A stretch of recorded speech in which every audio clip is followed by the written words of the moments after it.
Hello बच्चों, I hope all of you are well at your home. आज की जो हमारी क्लास है वो बेसिकली जैसा आप स्क्रीन पे देख पा रहे हो, ये अमेंडमेंट क्लास है सेटिंग वो बिजनेस एंटिटीज एंड क्लोजर की। And this amendment will be applicable for December 2020 and June 2020 दोनों के लिए। जून जुलाई अगस्त जो भी है ये अभी ईयर कोविड की वजह से जो भी रहता, तो जून 2020 एंड दिसंबर 2020 दोनों के लिए एप्लीकेबल है ये अमेंडमेंट आपकी। And before starting this amendment I can assure you one thing that इस अमेंडमेंट में से आपको 5 से 10 नंबर का क्वेश्चन फॉर श्योर एग्जाम में आएगा। So what you have to do is आप अपने पेन पेपर लेके बैठे, साथ साथ नोट्स जरूर बनाएं। एंड सेकेंड थिंग इज कि अगर आपको ये नोट्स जो स्क्रीन पे आपको दिख रहे हैं, ये नोट्स अगर आपको चाहिए तो इन नोट्स के लिए आपको नीचे कमेंट बॉक्स में कमेंट करना होगा कि सर हमें नोट्स चाहिए, आपको वो नोट्स मिल जाएंगे ऊपर के भी। But I still prefer the best practice to learn the law is write down your own notes. आप नोट्स को जरूर लिखें। हाँ, मेजर अमेंडमेंट्स कुछ ही चैप्टर्स में से है, अमेंडमेंट भी है और रादर अमेंडमेंट के बजाय मैं कहूंगा इसमें एडिशन ज्यादा है इस सब्जेक्ट के अंदर। सो अभी हमें फिलहाल क्या करना है, फिलहाल हम अमेंडमेंट और एडिशन दोनों इकट्ठे कर रहे हैं आपके। और मेक श्योर अगेन मैं दोबारा बोलता हूँ, 5 से 10 नंबर कम नंबर नहीं होते sir. For sure you can record this, आपके पास रिकॉर्ड रहेगा, ये एग्जाम के बाद हम मिलेंगे और आप आराम से देख सकते हो एग्जाम में इसमें से 5 to 10 मार्क्स का जरूर आएगा आपको। तो आई होप पेन पेपर है आपके पास, हम आगे बढ़ते हैं अमेंडमेंट के लिए। And before moving to amendment आपको ये चीज अच्छे से पता है दैट इसके बाद क्योंकि आपको और भी बहुत सारे टेस्ट मिलेंगे इसी चैनल के ऊपर, तो stay updated with this channel. आपको हम टेस्ट बाकी सब्जेक्ट्स के अमेंडमेंट्स इसी चैनल पे इसी के थ्रू प्रोवाइड करेंगे आपको। चलिए आगे बढ़ते हैं। फर्स्ट चैप्टर में कोई अमेंडमेंट नहीं है। सेकंड चैप्टर इसी सब्जेक्ट का second chapter, legal status of a registered company. Legal status of a registered company इस सब्जेक्ट के अंदर, इस चैप्टर के अंदर एक छोटी सी अमेंडमेंट है, बहुत ज्यादा अमेंडमेंट नहीं है, आपने पहले किया हो वैसे ये सारा। तो आप अपने नोट्स और बुक को भी साथ में निकालिए। छोटी सी अमेंडमेंट इस चैप्टर के अंदर क्या है, देखिए प्राइवेट कंपनी के लिए मेंबर्स, मैं रिवीजन साथ साथ में करवा रहा हूं आपको, रिवीजन भी। प्राइवेट कंपनी में मेंबर्स कितने हैं, प्राइवेट कंपनी में मेंबर्स मिनिमम 2 थे। लाइबिलिटी क्या थी प्राइवेट कंपनी की, limited liability. Perpetual succession, number of directors जो है वो हमें पता है मैक्सिमम 15 होते हैं, स्पेशल रेजोल्यूशन पास करके आप बढ़ा सकते हो। मिनिमम पेड अप कैपिटल की कोई रिक्वायरमेंट नहीं है। कमेंसमेंट ऑफ बिजनेस की आज तक आपने पहले नहीं सुना, अब एक नई रिक्वायरमेंट आई है। क्या बोला गवर्नमेंट ने, गवर्नमेंट ने कहा कि सर आपको सर्टिफिकेट ऑफ इनकॉर्पोरेशन मिल भी जाएगा बट आप उससे बिजनेस स्टार्ट नहीं कर पाएंगे। Even if you get a certificate of business still you can not start the business.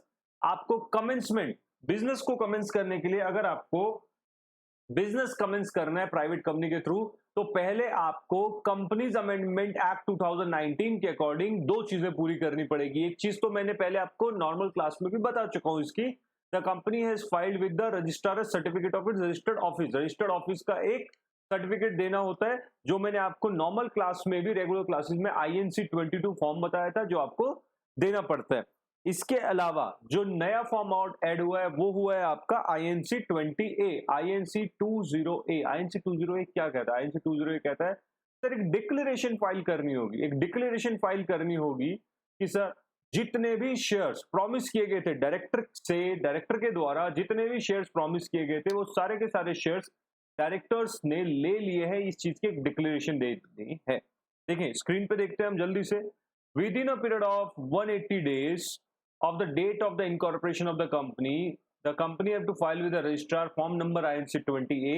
every subscribe, क्या बोलेंगे वो उस फॉर्म के अंदर, that every subscriber to memorandum has paid the value of the share agreed to be taken by him on the date of making such declaration। आपको याद हो, अगर रेगुलर क्लास में मैंने आपको बताया था कि MOA के अंदर एक सेपरेट शीट लगाई जाती है जिसके सामने ये दिखाया जाता है कि इसमें कितने शेयर सब्सक्राइब करेगा ये आदमी।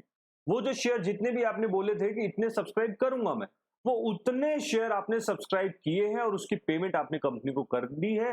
इस चीज की एक छोटी सी डिक्लेरेशन देनी है जो फॉर्म 20A में। जब ये डिक्लेरेशन दे दोगे आप, तो इस डिक्लेरेशन देने के बाद में कंपनी आपको certificate of commencement of business भी दे देगी और उसके बाद अपनी कंपनी के अंदर आप कमर्शियल ट्रांजेक्शन स्टार्ट कर सकते हो। आई होप दिस इज क्लियर। एक छोटी सी अमेंडमेंट क्या आई है प्राइवेट कंपनी के अंदर, ये खाली कि मेंबर 2 LLP ये सारा सेम है। अमेंडमेंट क्या है, अमेंडमेंट 2019 बिल में आई है, प्राइवेट कंपनी को 180 दिन, कब से, COI से, जिस दिन आपको COI मिलेगा उससे 180 दिन के अंदर 180 डेज के अंदर अंदर आपको form number INC 2020 AB submit करना है, जिसमें डिक्लेरेशन देनी है कि सर हमने सारी की सारी पेमेंट्स कर दी है। और company has to file register verification of वो 15 डेज एंड 30 डेज वाला जो था वो चीज आपका। चलिए आगे चलते हैं। अगली अमेंडमेंट क्या है इसके अंदर? अगली अमेंडमेंट है फीचर्स ऑफ प्राइवेट कंपनी के अंदर एक अमेंडमेंट आई है जिसमें ये बोला गया है, एक चीज नई ऐड की गई है, स्टार्टअप कॉस्ट जो कंपनी की थी उसको हमें पहले से पता है 2015 से इसको कम किया हुआ है, बट इसको थोड़ी सी क्लेरिफिकेशन दी। और क्लेरिफिकेशन क्या दी है? ऐसी private company with share capital, ऐसी प्राइवेट कंपनी जिसकी share capital authorise share capital 10 lakh रुपए तक है। A private company whose authorise share capital is up to 10 lakh rupees, इसको छोड़ दो एक बार, उसको फाइलिंग की फीस नहीं देनी है। ऐसी प्राइवेट कंपनी, सर वो कोई तो फीस देनी होगी ना, फ्री में तो बनेगी नहीं। हाँ, कोई फीस जरूर देनी होगी। कौन सी देनी है मैं बताता हूँ आपको। ऑथराइज कैपिटल जिसकी 10 लाख रुपए तक है उसको स्पाइक फॉर्म, MOA, AO इन सब की कोई भी फीस नहीं देनी है। और सर दूसरे में ये तो होगी शेयर कैपिटल वाली company. Company without share capital के केस में क्या करना है? जहां पर number of members is maximum 20। तो ये कंपनी की आपको आइडेंटिफिकेशन बता दी आपको कि ऐसी प्राइवेट कंपनी जिसके अंदर कैपिटल 10 लाख रुपए तक है, और या फिर अगर शेयर कैपिटल वाली कंपनी नहीं है, लिखते लिखते भी जाओ और लर्न भी करो साथ साथ में, 2-3 बार रिपीट कर रहा हूं मैं आपके लिए। Private company paid up capital वाली है अगर तो 10 लाख तक, और अगर पेड अप कैपिटल वाली विदाउट पेड अप कैपिटल वाली है तो मैक्सिमम 20 मेंबर्स। इस केस में क्या करना है? स्पाइक या MOA, AO इन सब की फीसेस जीरो कर दी। तो सर कौन सी फीस ले रहे हो? Understand one thing, stamp duty, जब भी आप कोई कॉन्ट्रैक्ट बनाते हो तो उसके ऊपर एक स्टैंप ड्यूटी बनती है। वो स्टैंप ड्यूटी स्टेट गवर्नमेंट का मैटर होता है और स्टैंप ड्यूटी सेंट्रल गवर्नमेंट माफ नहीं कर सकती। इस केस में जो फॉर्म्स की फीस लगती है आपकी, वो फॉर्म की फीस खत्म कर दी गई है, बस आपको एक स्टैंप ड्यूटी देनी है। तो company has to pay the stamp duty in case of incorporation with authorised capital up to 10 lakh और below, and stamp duty is a state matter, तो स्टैंप ड्यूटी तो आपको देनी पड़ेगी। बट हाँ, ROC की फीस आपको बिल्कुल भी देनी नहीं पड़ेगी। तो 2 अमेंडमेंट आपको आई होप ये क्लियर हो गई होगी। नेक्स्ट अमेंडमेंट की तरफ हम चलते हैं। नेक्स्ट कोई अमेंडमेंट नहीं है, एक्सप्लेनेशन बताइए। मैंने कुछ जस्ट एक फिगर उठाई थी, कुछ काम की नहीं है ये, कुछ एग्जांपल्स थे, क्योंकि रेगुलर क्लास में कुछ बच्चे पूछते हैं कि सर निधि कंपनी का कोई एग्जांपल दे दो आप, तो MNO निधि लिमिटेड, किस तरीके से किस कंपनी के पीछे कौन सा नाम लगेगा।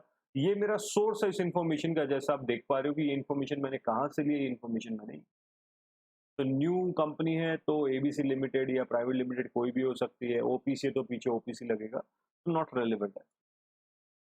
अच्छा, फिर आते हैं recent initiative by the MCA in the line while doing the business. क्या MCA, ये एडिशन है, अमेंडमेंट नहीं है, ये एडिशन है, ठीक है, अमेंडमेंट नहीं है। क्या MCA ने, जैसे स्पाइक 32 फॉर्म हमने पहले पढ़ा रेगुलर क्लासेस में, जिसमें name reservation, pen number, 10 number ले आते थे, बस वही चीज दोबारा बता रहा हूँ। स्पाइस प्लस आया जिसमें एजाइल फॉर्म्स होते हैं ये, तो इसके अंदर PAN number, 10 number, name reservation इसी फॉर्म में हो जाएगा, एज वेल एज EPFO जो प्रोविडेंट फंड के नंबर्स है, या फिर ES employ state insurance corporation है, GST का नंबर है, ये भी लेना चाहो तो आप ये भी ले सकते हो।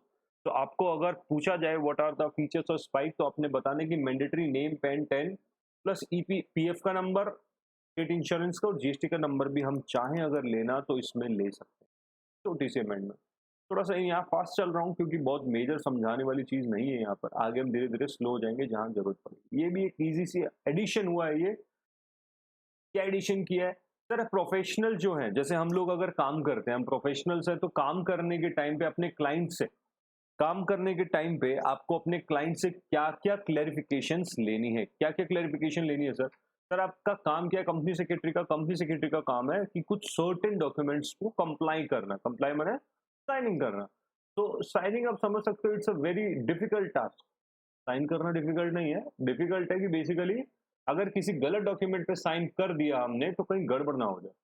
तो बिफोर साइनिंग, या आपने जॉब करनी है या प्रैक्टिस में हो, किसी भी काम में एंगेज होने से पहले आपको हमेशा एक एंगेजमेंट लेटर लेना होता है, जिसको बेसिकली हम ये भी कहना चाहते हैं, एक एंगेजमेंट लेटर या अपॉइंटमेंट लेटर जरूर लीजिए अपने काम का। ये क्वेश्चन थ्योरी के लिए इंपॉर्टेंट है।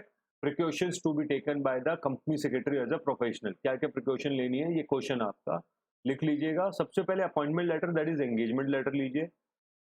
वाइल बिफोर साइनिंग, कोई भी चीज साइन करो उससे पहले ओरिजिनल्स जरूर चेक करो आप, verification of original records which are pertaining to registered office, registered office से रिलेटेड ओरिजिनल रिकॉर्ड्स जरूर चेक करें आप। एंश्योर जितनी भी अटैचमेंट्स कर रहे हो आप, जो कोई भी अटैचमेंट्स दे रहे हो आप आरओसी को, वो सारी क्लियर होनी चाहिए as per the certification e form DIR 12 INC 22। जो professional declare the attachments are completely and legibly attach, क्योंकि आप दे रहे हो ये अटैचमेंट, 2 साइन आप कर रहे हो एज अ प्रोफेशनल, तो आपको ये क्लैरिफिकेशन लेनी पड़ेगी। ऑल्सो मेक श्योर कि जो रजिस्टर्ड ऑफिस जो कंपनी ने INC 22 में बताया, अभी तो मैं खाली इनकॉर्पोरेशन पे हूँ, आगे की कंप्लाइंसेस के लिए जरूर सब कुछ चेक करना है हमेशा। अभी खाली इनकॉर्पोरेशन के डॉक्यूमेंट्स के टाइम पे क्या क्या चेक करें आप। INC 22 फॉर्म जो दिया गया है ये जरूर चेक करें दैट सर INC 22 जिस एड्रेस का दिया है वो एड्रेस एक्चुअल में अवेलेबल है, या ये एक शेल कंपनी है। शेल कंपनी क्या है सर? फर्जी, एक जस्ट हवाई कंपनी है, फर्जी कंपनी तो नहीं है। जो एड्रेस आपने दिया है वो एड्रेस होना चाहिए, क्योंकि कल को उस कंपनी ने हजारों करोड़ का लोन ले लिया, बट वेरिफिकेशन तो आपने किया ना उनके एड्रेस की। सर सपोज करते हैं कि सेकंड फ्लोर की बिल्डिंग है, उन्होंने थर्ड फ्लोर का एड्रेस दिया हुआ है, थर्ड फ्लोर ही नहीं है वहां पर, किसको जाके पकड़ेंगे? तो जरूर जरूर जो INC 22 है पर्सनली विजिट करो आप रजिस्टर्ड ऑफिस में, और उसके बाद चेक करके बताइए, ठीक है। And take a declaration to the effect that all the original documents have been handed over after the incorporation, हमने हैंड ओवर कर दिया। ओके, नेक्स्ट नई चीज एक ऐड हुई है निधि कंपनीज में। निधि कंपनीज पक्का क्वेश्चन है, ये पूरी दोनों की दोनों ये पेजेस एक क्वेश्चन वाली चीज में आएंगे, आपको बनता है यहाँ पर क्वेश्चन आपका, तो एक्सपेक्ट करो कि यहाँ से क्वेश्चन आ सकता है आपको। आगे बढ़ते हैं, निधि कंपनी में क्या बदलाव किया इन्होंने? सर निधि अमेंडमेंट रूल्स 2019 नए रूल्स आए, क्योंकि इन कंपनीज में काफी फ्रॉड होता था। क्या रूल्स में क्या बनाया इन्होंने कहा अमेंडमेंट से पहले क्या था, अमेंडमेंट के बाद में क्या। अमेंडमेंट से पहले भी और बाद में भी NDH, निधि कंपनी का एक फॉर्म होता है NDH4, वो कंपनीज को फाइल करना पड़ता है। तो इसके लिए मैं थोड़ा सा आपको लिख के बता देता हूँ कि कैसे फाइल करना है, किस तरीके से नहीं करना है। क्या करना है, NDH फॉर्म के अंदर निधि कंपनी को, हाँ, निधि कंपनी को हमेशा जब भी निधि कंपनी बनती है, तो पुराना बताता हूँ फिर मैं नए की बात करता हूँ, पहले पुराने बात कर, ठीक है। पुराने की बात कर, पुराना क्या कहता है? सर पुराना ये कहता है कि जब कंपनी बनी थी, जब कंपनी बनती थी उनको एक NDH का 4 फॉर्म सबमिट करना पड़ता था with in 1 year of their incorporation.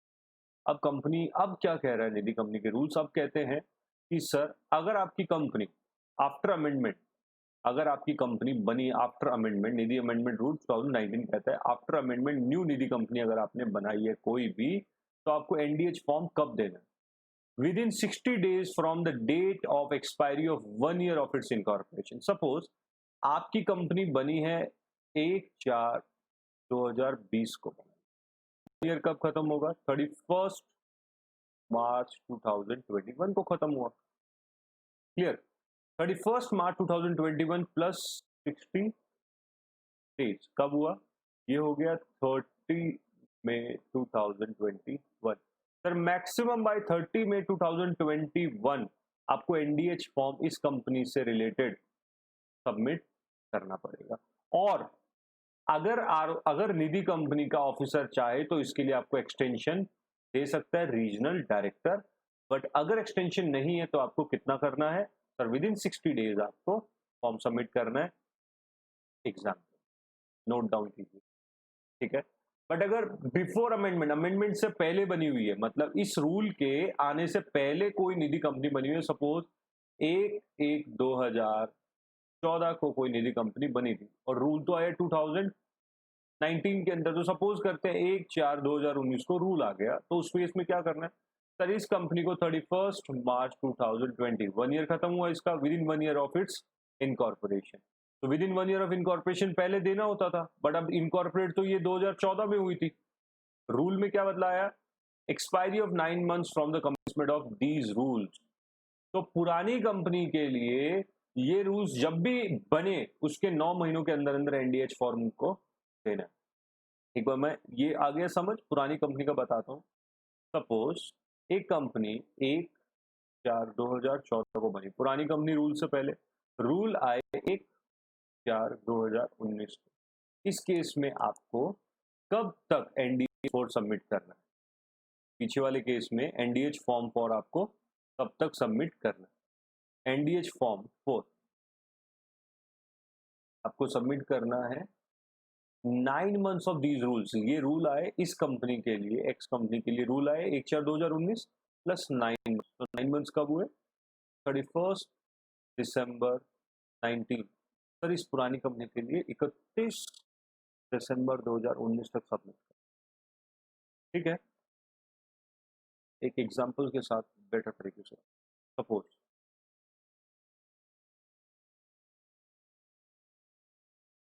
Nidhi rules कब आए? एग्जांपल है 2019। एक कंपनी बनी 2013 में और एक कंपनी बनी 2020 में। पहले हम पुरानी कंपनी, जो ओल्ड कंपनी है उसके लिए ओल्ड रूल्स क्या थे? ओल्ड कंपनी के लिए ओल्ड रूल्स थे with in 1 year of incorporation. तो ये कंपनी कब बनी थी? 2013 में, 1/4/2013 को बनी। इसको कब तक सबमिट करना था?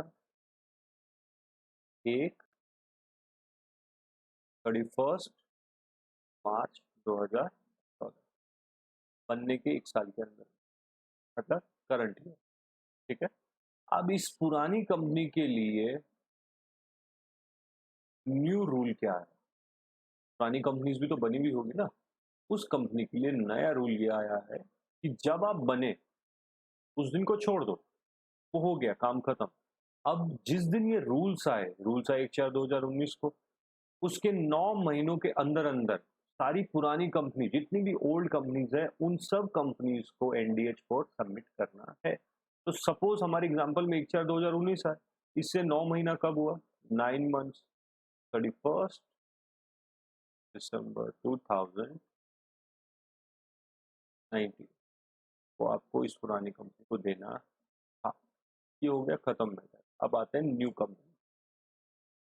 रूल्स आने के बाद अगर कोई कंपनी आई तो उसको क्या करना है? जो एट प्रेजेंट का सिनेरियो है, सिंपली उनको कुछ नहीं करना है। जिस दिन आप इनकॉर्पोरेट होते हो, तो आपका जब इनकॉर्पोरेशन का पहला साल खत्म हो रहा है,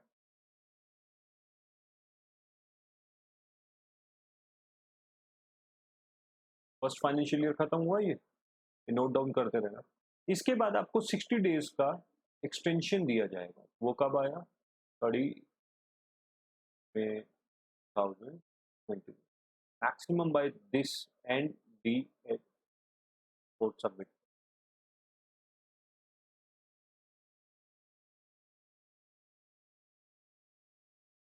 ठीक है, और चाहे तो आरडी इधर आपको रीजनल डायरेक्टर एक्सटेंशन भी दे सकता है। I hope this one is very much clear to you.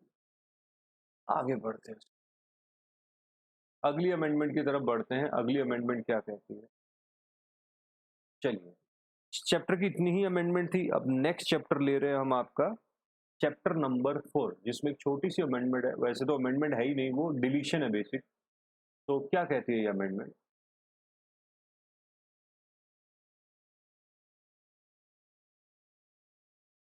अच्छा, पहले वाले की मैं एक अमेंडमेंट रह गई है हमारी, वो मैं बता।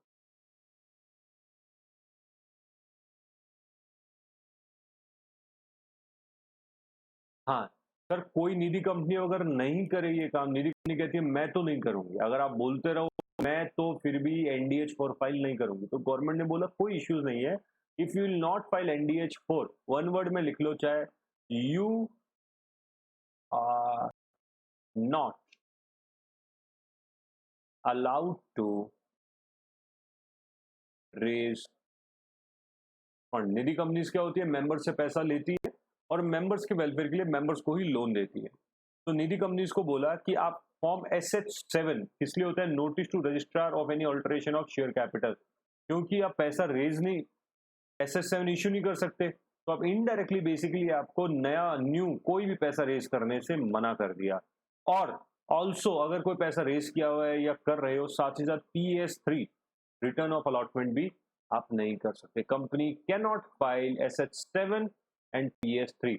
तो अगर आप ये दोनों फाइल कर नहीं सकते, तो बेसिकली आप लीगली नए शेयर्स इश्यू नहीं कर सकते। नए शेयर इश्यू नहीं कर सकते, तो इनडायरेक्टली क्या बोला गया? मैंने वन वर्ड में आपको बता दिया कि अगर कोई निधि कंपनी एनडीएच को ना करे तो उसके लिए पेनल्टी क्या है। उसके लिए पेनल्टी SS7 एंड PS3 नहीं कर सकते, और इन दोनों का सम क्रक्स क्या है, कांट रेज मोर मनी। ठीक है, नेक्स्ट करते हैं अब हम। अगला जो चैप्टर है आपका वो है चैप्टर नंबर 4। चैप्टर नंबर 4 की एक अमेंडमेंट बतानी है मुझे आपको। चैप्टर नंबर 4 की अमेंडमेंट क्या है? छोटी सी अमेंडमेंट है, कुछ खास नहीं है। चैप्टर नंबर 4 में अमेंडमेंट क्या है? I would say that is a deletion, no amendment. Legal status of registered company, एक रजिस्टर्ड कंपनी हो अगर आप, और एक रजिस्टर्ड कंपनी को अगर डॉर्मेंट का स्टेटस लेना है, याद है ना वो कंपनी जो बेसिकली काम नहीं करती, 2 साल तक कोई अकाउंटिंग सिग्निफिकेंट ट्रांजेक्शन नहीं। तो if you want to obtain a status of dormant company, या एक आप डॉर्मेंट कंपनी और आपको एक्टिव कंपनी का स्टेटस लेना है, दोनों ऑप्शन है, या तो डॉर्मेंट बनना है या एक्टिव का स्टेटस लेना है। दोनों ही केस के अंदर आपको एक स्पेशल रेजोल्यूशन पास करना होगा, बस इतना ही है। लास्ट वाले जो थे ना, डॉर्मेंट बनने के लिए 4 पॉइंट थे, ये क्राइटेरिया फुलफिल करनी है, बस एक 5वीं क्राइटेरिया ऐड हो गई है उसमें, तो डॉर्मेंट कंपनी के नोट्स में एडिशन कर लीजिए आप ये, that special resolution to this effect in general meeting is need to be pass. अगर किसी डॉर्मेंट को एक्टिव होना है या एक्टिव को डॉर्मेंट होना है, दोनों ही केस के अंदर आपको एक स्पेशल रेजोल्यूशन पास करना पड़ेगा। ठीक है, बट मैंने लिखा है ये नोट्स को रेलेवेंट, कोई इतना खास नहीं। आगे बढ़ते हैं। इसी चैप्टर में एक और अमेंडमेंट है छोटी सी, वो अमेंडमेंट है एलएलपी के अंदर। जैसे हमने पहले एलएलपी पढ़ा, तो ओल्ड एलएलपी के बारे में मैं बताता हूँ आपको। ये ओल्ड के हैं, ये न्यू प्रोविजन है। तो पहले हम ओल्ड प्रोविजंस पढ़ते हैं। क्या था, अगर आपको एक एलएलपी बनानी रहती थी तो क्या करना था, डीएससी लेना होता था, डिन लेना होता था। ठीक है, पहला पॉइंट। दूसरा पॉइंट, नेम रिजर्वेशन चाहिए। नेम नेम रिजर्वेशन चाहिए आपको दूसरा, है ना। तो नेम रिजर्वेशन किधर से मिलेगा? नेम रिजर्वेशन के लिए आपका फॉर्म होता था 2। ये थोड़ा ना शिफ्ट हो गया इधर, इधर नहीं, फॉर्म नंबर 2। तो सबसे पहले पुराना क्या था, डीएसी डिन लिया, फॉर्म लिया, और फिर उसके बाद में आपने इनकॉर्पोरेशन का एक, ये तो हो गया नेम, डीएसी डिन, नेम, इनकॉर्पोरेशन का फॉर्म होता था, इनकॉर्पोरेशन का फॉर्म नंबर, रुको रुको रुको, तो ऊपर नीचे होने के लिए सारा गड़बड़।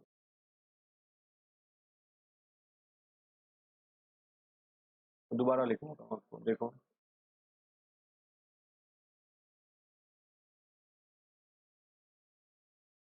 सबसे पहले डीएससी एंड डिन लेना होता था।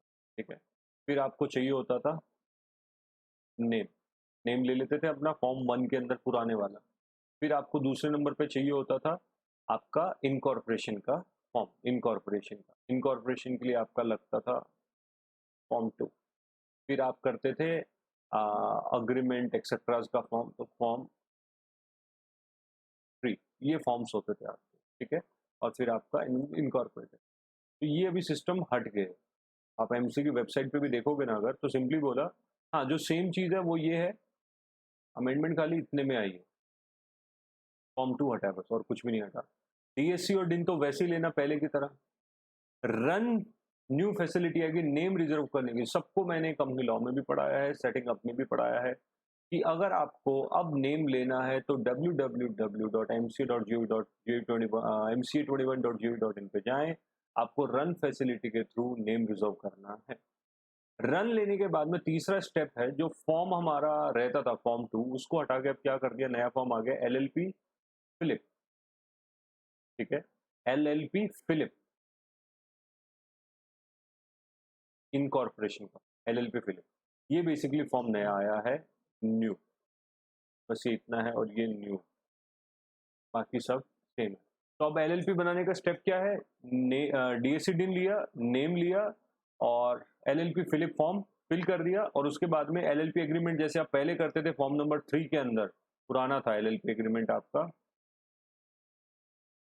तो अभी भी आज भी वही है, LLP agreement form number 3, and with in 30 days of incorporation, पहले भी था और आज भी वही है, कोई चेंजेस नहीं। चेंजेस क्या एलएलपी के अंदर, एलएलपी में आया, एक तो नेम के लिए रन प्लस इनकॉर्पोरेशन का फिलिप फॉर्म आ गया। ठीक है, चलिए आगे बढ़े। इस चैप्टर की इतनी अमेंडमेंट है। नेक्स्ट चैप्टर में चलते हैं अब आपके हम। अगला चैप्टर हम ले रहे हैं chapter 8 financial services organisation and reservation.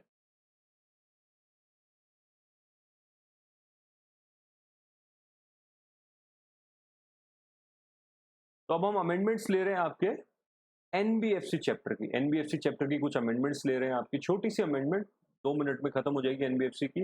ये सेटिंग ऑफ बिजनेस, ईबीसीएल, दोनों सब्जेक्ट्स के अंदर काफी इंपॉर्टेंट है ये अमेंडमेंट। अमेंडमेंट क्या है? ये छोटी सी अमेंडमेंट आई है, थोड़ा सा पहले पुराना जानना पड़ेगा आपके लिए, कि पुराना आना चाहिए ये अमेंडमेंट के लिए, और इनफैक्ट किसी भी अमेंडमेंट को सीखने के लिए पहले पुराना आना चाहिए। क्या कहते हैं पुरानी अमेंडमेंट और नई, मैं दोनों बताता हूँ आपको। कि सर एक एनबीएफसी का टाइप था हमारा NBFC MFI, micro finance institution. Micro finance institution जो एनबीएफसी है उसमें कुछ चेंजेस आए।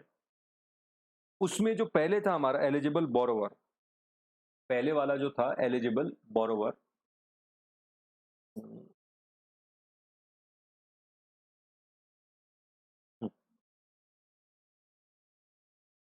एलिजिबल बोरोवर में annual income does not exceed. पहले क्या था, मैं पहले ओल्ड बताता हूँ। ओल्ड वाला क्या था, मैं रेड पेन से आपको ओल्ड लिख देता हूँ तो दैट आप करेक्शन करें यहाँ पे। तो ओल्ड में एलिजिबल बोरोवर्स के अंदर रूरल वाला जो आदमी था उसके लिए था 1 लाख। ये ओल्ड है सारा, आपको लर्न नहीं करना है ये। और सेमी के लिए था 1,60,000। ठीक है। और लोन अमाउंट के लिए मैं सारा पुराना लिख देता हूँ आपको यहाँ पर, 50K एंड ये 1 लाख, और इधर था 15,000। चलिए बताता हूँ मैं क्या। एनबीएफसी माइक्रो फाइनेंस इंस्टीट्यूशन में क्या अमेंडमेंट आई है sir? Eligible borrower, micro finance institution वाली एलिजिबल जो एनबीएफसी है उसके एलिजिबल बोरोवर्स के केस में अगर बात करें हम, तो एलिजिबल बोरोवर्स एनुअल इनकम, कौन बोरोवर हो सकता है यहाँ पर जिसकी एनुअल इनकम रूरल वाले के लिए 1,20,000 कर दी गई है, 1,20,000 एनबीएफसी में। माइक्रो फाइनेंस एनबीएफसी में, बार बार रिपीट कर रहा हूं, पक्का क्वेश्चन आएगा, ये इंपॉर्टेंट है आपके एग्जाम के लिए। माइक्रो फाइनेंस एनबीएफसी के केस में बात कर रहे हैं हम। एलिजिबल बोरोवर कौन होगा? Whose annual income does not exceed, rural के केस में 1,20,000 हो चुका है, और सेमी अर्बन हाउस होल्ड के केस में 2 लाख हो चुका है। Whereas if you talk about the loan amount, अगर हम लोन अमाउंट की बात करते हैं तो फर्स्ट साइकिल मतलब पहला डिसबर्समेंट, फर्स्ट बार में कितना लोन देते थे? पहले 50, बट हट गया, पहली बार में उसको आप 75,000 तक का लोन दे सकते हो। बट अगर उसके टर्म्स कंडीशन अच्छे हैं, लोन रीपेमेंट कैपेसिटी अच्छी है, बिजनेस अच्छा चल रहा है उसका, तो जो 1 लाख था पहले, सब्सिक्वेंट साइकिल में 1,25,000 रुपया। Total outstanding loan, total indebtedness cannot exceed, आप उसको मैक्सिमम कितना दे सकते हो? 1,25,000 तक, दोनों को मिला के। लाइक सपोज फर्स्ट टाइम में आपने उसको 20,000 दिया और सेकंड टाइम में आपने उसको 1 लाख तक दे दिया, 1,20,000, वो भी इसके अंदर। ठीक है। अच्छा, tenure of the loan, loan का टेन्योर क्या हो सकता है?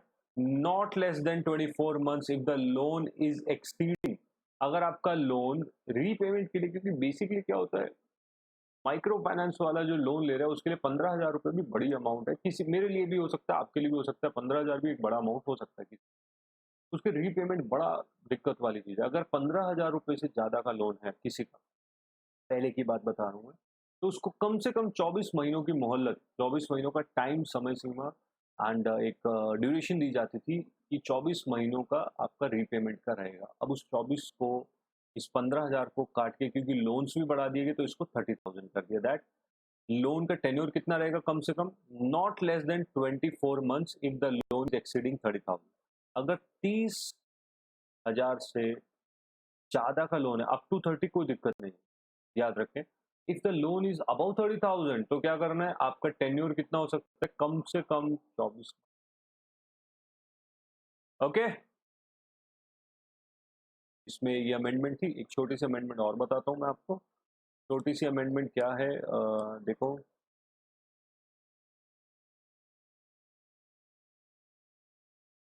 खास नहीं है वैसे वो, अमेंडमेंट तो कम है, वो चला जाता रहे हैं।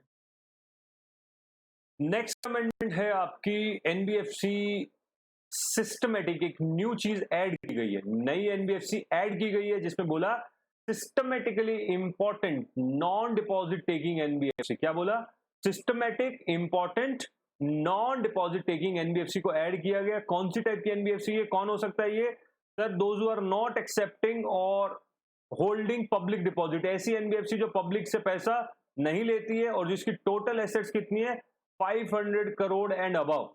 एक न्यू एनबीएफसी को ऐड किया गया है, वो systematically important non deposit taking NBFC. मैंने एक लास्ट बैच की रेगुलर क्लास में भी करवाया वैसे ही आपको।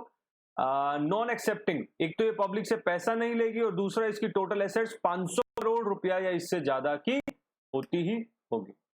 ओके, अगला नेक्स्ट अगली अमेंडमेंट पढ़ते हैं हम। नेक्स्ट अमेंडमेंट है आपकी, अमेंडमेंट नहीं है ये, बेसिकली कुछ खास नहीं है, ये चैप्टर आपका जो है चैप्टर 20, चैप्टर 20 के अंदर स्ट्राइकिंग ऑफ, स्ट्राइकिंग मतलब हटा देना, कंपनी को खत्म करने वाली, नाम रजिस्टर से हटाना, and restoration of company and LLP.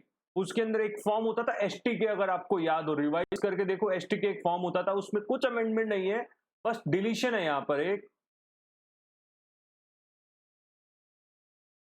Application to ROC. तो क्या करते थे पहले, क्या होता था आपको, पुराना बताता हूं मैं, ये जो हाईलाइटेड पोर्शन है ये पुराना है आपका, न्यू में लिखता हूं आपको। पुराने टाइम पे आपको अगर स्ट्राइक ऑफ करना था या रिस्टोर करना था तो एसटीके 2 फॉर्म के साथ 5,000 रुपए की फीस देनी पड़ती थी। नया क्या आया है, नया आ गया है एसटीके 2 फॉर्म, बस ये नहीं है, आपके मॉड्यूल से फीस को हटा दिया गया है। पर सिंस हम ये प्रैक्टिकल लाइफ में भी मैं ये काम करता हूं तो मैं आपको फीस बता सकता हूं कि फीस बढ़ के इसकी कर दी गई है 10,000। आपको लर्न करने की जरूरत नहीं है, चाहो तो कर सकते हो, बट प्रैक्टिकल लाइफ में ये काम आएगी आपको।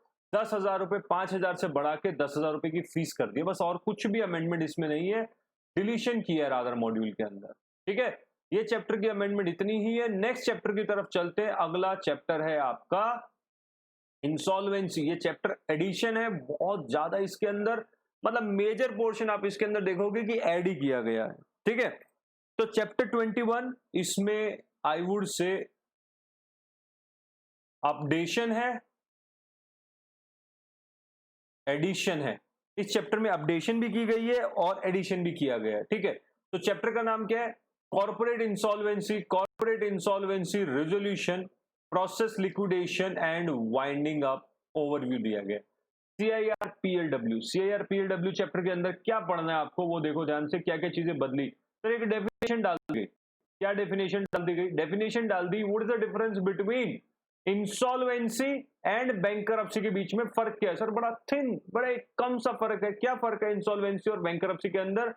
सर जब आप पैसा, एक इंसॉल्वेंसी जनरल टर्म है, मतलब ठीक है नहीं दिया पैसा, नहीं दिया, बात खत्म, तो इंसॉल्वेंट हो गया, दिवालिया। बट अगर कोर्ट डिक्लेयर कर दे आपको कि सर आप इंसॉल्वेंट हो तो आप बैंकरप्ट बोला जाएगा। When the court declare a person an insolvent fellow and can't repay the loan, that fellow is called as bankrupt. तो insolvency denotes to a general inability to pay the debt. Generally अगर आप पैसा नहीं दे पाते तो बोला जाता है ना, क्या इंसॉल्वेंट हो गए, क्या पैसा नहीं दे रहा है। Insolvency describe a situation where the debtor is unable to meet their obligations. आपने अगर अपना पैसा नहीं दिया तो बोला। Whereas bankruptcy denotes to a legal status है, क्योंकि कोर्ट दे रहा है आपको ये, where a person or entity who cannot repay the debts to the creditors, and the bankruptcy occurs when the court determines the insolvency and gives the legal order। तो मैंने क्या कहा, इंसॉल्वेंसी एक जनरल टर्म है, आप और मैं day to day life में बोलते हैं। वेरेज अगर बैंकरप्सी बोला जाए तो ये कौन बोलता है, कोर्ट। अगर कोर्ट ने डिक्लेयर कर दिया कि आप पैसा नहीं दे सकते, आपके पास पेमेंट्स नहीं है, तो आप क्या हो जाते हो, बैंकरप्ट।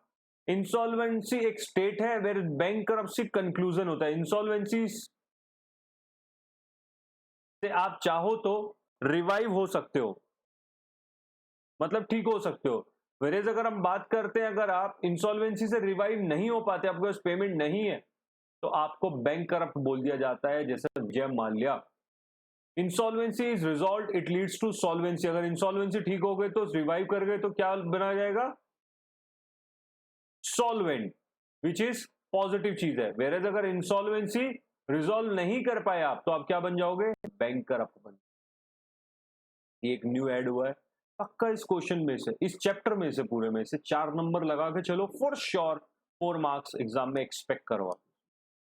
हाँ, चलिए आगे इंसॉल्वेंसी का ओवरव्यू दिया। ओवरव्यू क्या दिया कि इस पूरे इंसॉल्वेंसी का जो नया टॉपिक ऐड हुआ हमारा, इनफैक्ट हमारे कोर्ट जो नया लेके आए उसमें किस किस तरीके से उसकी हिस्ट्री क्या क्या रही। तो क्या हिस्ट्री रही सर, उसकी हिस्ट्री देखो क्या रहती है। सबसे पहले बिल पास हुआ, सबसे पहले तो बिल ड्राफ्ट था। तो इंसॉल्वेंसी बैंकरप्सी कोड 2016। अच्छा, ये कोड का मतलब क्या है? Word code, code is basically, एक तो होता है contract act, income tax act. Code क्यों बोला जाता है? कोड बोला जाता है सिंपली जब दो या दो से ज्यादा एक्ट को मिक्स करके कुछ बनाया जाए, एक सम अप किया जाए, तो वो कोड होता है। ठीक है, तो जैसे इसमें सरफासी एक्ट भी आ जाता है, कंपनी लॉ भी आ जाता है, इनकम टैक्स भी, इसमें काफी सारी चीजों को मिक्स करके किया गया है, इसको कोड बोला गया, एक्ट नहीं बोला गया। इंसॉल्वेंसी एंड बैंकरप्सी कोड 2016 में bill was drafted by bankruptcy law reforms committee, BLRC ने इसको, पक्का क्वेश्चन हिस्ट्री पूछी जा सकती है क्योंकि 4 नंबर का चैप्टर है। बीएलआरसी कमेटी ने इसको किया, किसने किया? लिखते रहो, बीएलआरसी कमेटी ने किया under the ministry of finance. ये किसके अंडर आती है? मिनिस्ट्री ऑफ फाइनेंस के अंदर। 21 दिसंबर 2015 को, इससे पहले इंट्रोड्यूस इन द, इसके बाद इसको 2015, 21 दिसंबर 2015 को लोकसभा में इंट्रोड्यूस किया गया, आपको पता है, पास हुआ। फिर सब्सिक्वेंटली जॉइंट पार्लियामेंट्री कमेटी को रेफर किया गया और थोड़ा सा मॉडिफाई किया गया इसको। 5 मई 2016 को इसको थोड़ा modified code was passed by the Lok Sabha को पास कर दिया। तो आपसे सवाल आ सकता है, what is the constitutional validity when the insolvency bankruptcy code was constitutionally valid? तो आप लिख सकते हो इसको कि सर 5 मई 16 को ये पास हुआ लोकसभा से और 11 मई को पास हुआ राज्यसभा से। ठीक है, और 28 मई 2016 को रिसीव द प्रेसिडेंट असेंट, ये कॉन्स्टिट्यूशनल वैलिडिटी थी।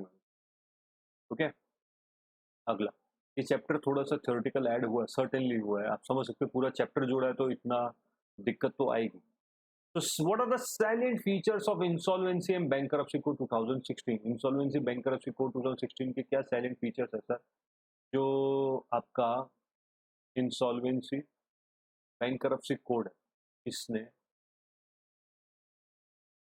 5 अपने अंडर, ज्यादा ही किया, 5 बता रहा हूं मैं, अपने अंडर 5 अथॉरिटीज ओपन कर। पहले तो ये पता नहीं किस लिए होती है। अगर कोई भी आपका बिजनेस का कमर्शियल पैसा जो 1 नंबर का पैसा है और लीगल पैसा नहीं दे रहा है, तो आप उसके ऊपर आईबीसी के अंडर केस कर सकते हो, प्रोवाइडेड पैसा 1 लाख से ज्यादा हो देने वाला। हाँ, तो करना क्या था आईबीसी के under? The code create a new institutional framework constituting of the, क्या क्या कोड ने क्रिएट किया? सबसे पहला आईबीबीआई, क्या बोला इसको? Insolvency and bankruptcy board of India, एक बोर्ड बना। फिर एडजुडिकेटिंग अथॉरिटी, केस भी तो लड़ने पड़ेंगे ना। फिर उसके बाद में इंसॉल्वेंसी प्रोफेशनल्स, हम भी तो हैं, केस लड़ेगा कौन? पर मैक्सिमम 90% से ज्यादा कंपनी सेक्रेटरीज हैं। ठीक है, अच्छा, insolvency professional agency, group of people and information utilities, ये क्या करते हैं मैं बताता हूँ। इसमें जो मेजर इंपॉर्टेंट है ये दो जो हमने हाईलाइट किए आपके लिए, इंसॉल्वेंसी प्रोफेशनल, इंसॉल्वेंसी यूटिलिटीज क्या है वो समझ। देखो, इंसॉल्वेंसी यूटिलिटीज क्या करता है इसमें, बेसिकली जब आप इंसॉल्वेंसी का केस फाइल करते हो तो उस केस में वो आपका सारा का सारा डेटा कलेक्ट करता है, ऑथेंटिकेट करता है उसको, सही है कि नहीं है, और फाइनेंशियल इंफॉर्मेशन जो होती है उनको कलेक्ट करके सिस्टमेटिक एनालाइज करता है। एनालाइज करके उन इन्फॉर्मेशन को वो बोर्ड को प्रोवाइड करता है कि इसके पास इतना पैसा है और सच में ये बैंकरप्ट है, या हो सकता है इसको देने की कैपेसिटी नहीं है। तो ये इंसॉल्वेंसी इंफॉर्मेशन यूटिलिटीज क्या करता है? दे कलेक्ट डेटा को, कलेक्ट किया इन्फॉर्मेशन को, authenticate and disseminate the financial information. Collect किया, ऑथेंटिकेट किया और डिसेमिनेट किसको किया? अपने अथॉरिटी। अच्छा, उसके बाद में अगर हम बात करते हैं कि सर प्रोफेशनल्स का क्या काम है, तो इंसॉल्वेंसी प्रोफेशनल्स क्या करते हैं? इंसॉल्वेंसी प्रोफेशनल्स बेसिकली वेरीफाई करते हैं क्लेम्स ऑफ क्रेडिटर। जैसे अगर आपको as a insolvency creditor hire किया गया तो बहुत अच्छा काम है कंपनी सेक्रेटरी का, अगर मिले किसी को, very interesting and very nice work करना चाहिए। ठीक है, क्या काम करना है इसमें आपको इंसॉल्वेंसी प्रोफेशनल को?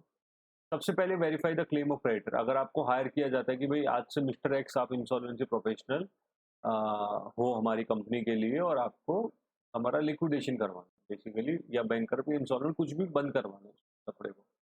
तो आपको क्या करना है, सबसे पहले क्रेडिटर्स की एक लिस्ट बनानी, फिर constitute a committee of creditors. Creditor की लिस्ट आ गई, उसमें से आप एक कमेटी बनाओ, है ना। कमेटी बन गई ना आपकी, कमेटी बन गई, उसमें एक लीडर बना दिया, कमेटी बना दी, और उनके राइट्स, ब्याज ब्याज क्या चाहते हैं वो, या बंद करना चाहते हैं। पहले होता था सीधा बंद कर दो, अब बंद वाला सिस्टम नहीं है, या बंद करना चाहते हो या इसको ऑन ही रखना चाहते हो कि नहीं सर, रखना तो हम ऑन ही चाहते हैं, इसे बंद नहीं करेंगे हम, let's continue it like this only. या कई लोग क्रेडिटर्स कहते हैं नहीं सर कंपनी को बंद कर दो, हमारा पैसा नहीं दे पाएगी। तो कमेटी में डिपेंड करता है क्या डिसाइड करेंगे वो। फिर runs the debtors business during the moratorium period. ये जब मोरेटोरियम पीरियड कौन सा हुआ, जिस वक्त तक आपकी कंपनी मालिक जो थे ओरिजिनल उनके हाथ से ले ली गई, और अब कमेटी बन रही है। और पर सर इस दौरान आपने पहले से ही कुछ पैसा उधार दिया होगा मार्केट के अंदर। सपोज मेरा अगर पेन बेचने का काम है तो मैंने मार्केट में पेन सेल किए होंगे, और उस पेन के लिए प्लास्टिक मैंने खरीदा होगा, या इंक या रॉ मटेरियल खरीदा होगा, तो ये तो आ जाएंगे पैसे लेने। सर व्हाट अबाउट जिनको मैंने क्रेडिट पे पेन सेल किया हुआ था, उनसे पैसा भी तो लेना है, और जो मेरे पास स्टॉक पड़ा हुआ है पेन का वो भी तो सेल करना है। तो तीसरे स्टेप में क्या करना है, आईपी को उसका बिजनेस रन करना है मोरेटोरियम पीरियड में, जब तक फाइनल चीजें ना हो जाए। And then assist creditor in finalising the revival plan. अब फिर क्या है, बिजनेस कर लिया ना आपने, अब क्रेडिटर्स के साथ बैठ जाओगे, सर पैसा इतना है, ये हालात है, आप देखो बिजनेस अच्छा चल रहा है इस कंपनी का, आपको चलाना चाहिए, आपको इस कंपनी के बिजनेस को रन करना चाहिए, आपका पैसा मिल पाएगा। फिर उसके बाद अगर आप रन नहीं करोगे तो शायद पैसा ना मिल पाए आपको। तो अगर आप क्रेडिटर्स के साथ बैठो उस चीज के ऊपर डिसीजन लो कि भाई रन करें या ना करें। क्रेडिटर कहता है कि रन करो, तो आपको रन करना चाहिए। क्रेडिटर कहता है रन नहीं करना, तो आपको रन नहीं करना पड़ेगा, बाकी वो डिसाइड करेगा। तो आपने क्रेडिटर को थोड़े लुभावने सपने दिखाए, सुनहरे सपने दिखाए कि अच्छा कंपनी चलेगी, क्योंकि सर कंपनी बंद कर दी, अगर पहले होता था ये, पैसा नहीं दे कंपनी के बंद करो। Sir what about the thousands of the job, वो लाखों जॉब्स का क्या करें फिर, हजारों लोग नौकरी पे, कंपनी बंद हो गई, वो जॉब भी तो जा रही है, जॉब की वैसे ही हमारे यहाँ तंगी है इंडिया में अभी। तो उस केस में क्या बोला है, ट्राई करते हैं सबसे पहले कंपनी को रिवाइव करने का, और क्रेडिटर को ऑप्शन देते हैं कि कंपनी को ऑन रखो आप, जो पैसा आएगा कमाने से वो हम धीरे धीरे देते रहेंगे, मैनेजमेंट चेंज कर देंगे, जैसे यस बैंक का किया गवर्नमेंट ने।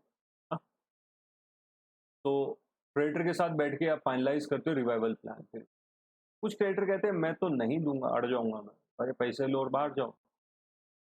कुछ विजडम वाले होते हैं, समझदार होते हैं, वो रुके रहते हैं। बाकी डिपेंड क्या उस वक्त की सिचुएशन है कंपनी की, उसके ऊपर depend. What are the salient features of insolvency bankruptcy code 2016 के क्या फीचर्स क्या हैं सर।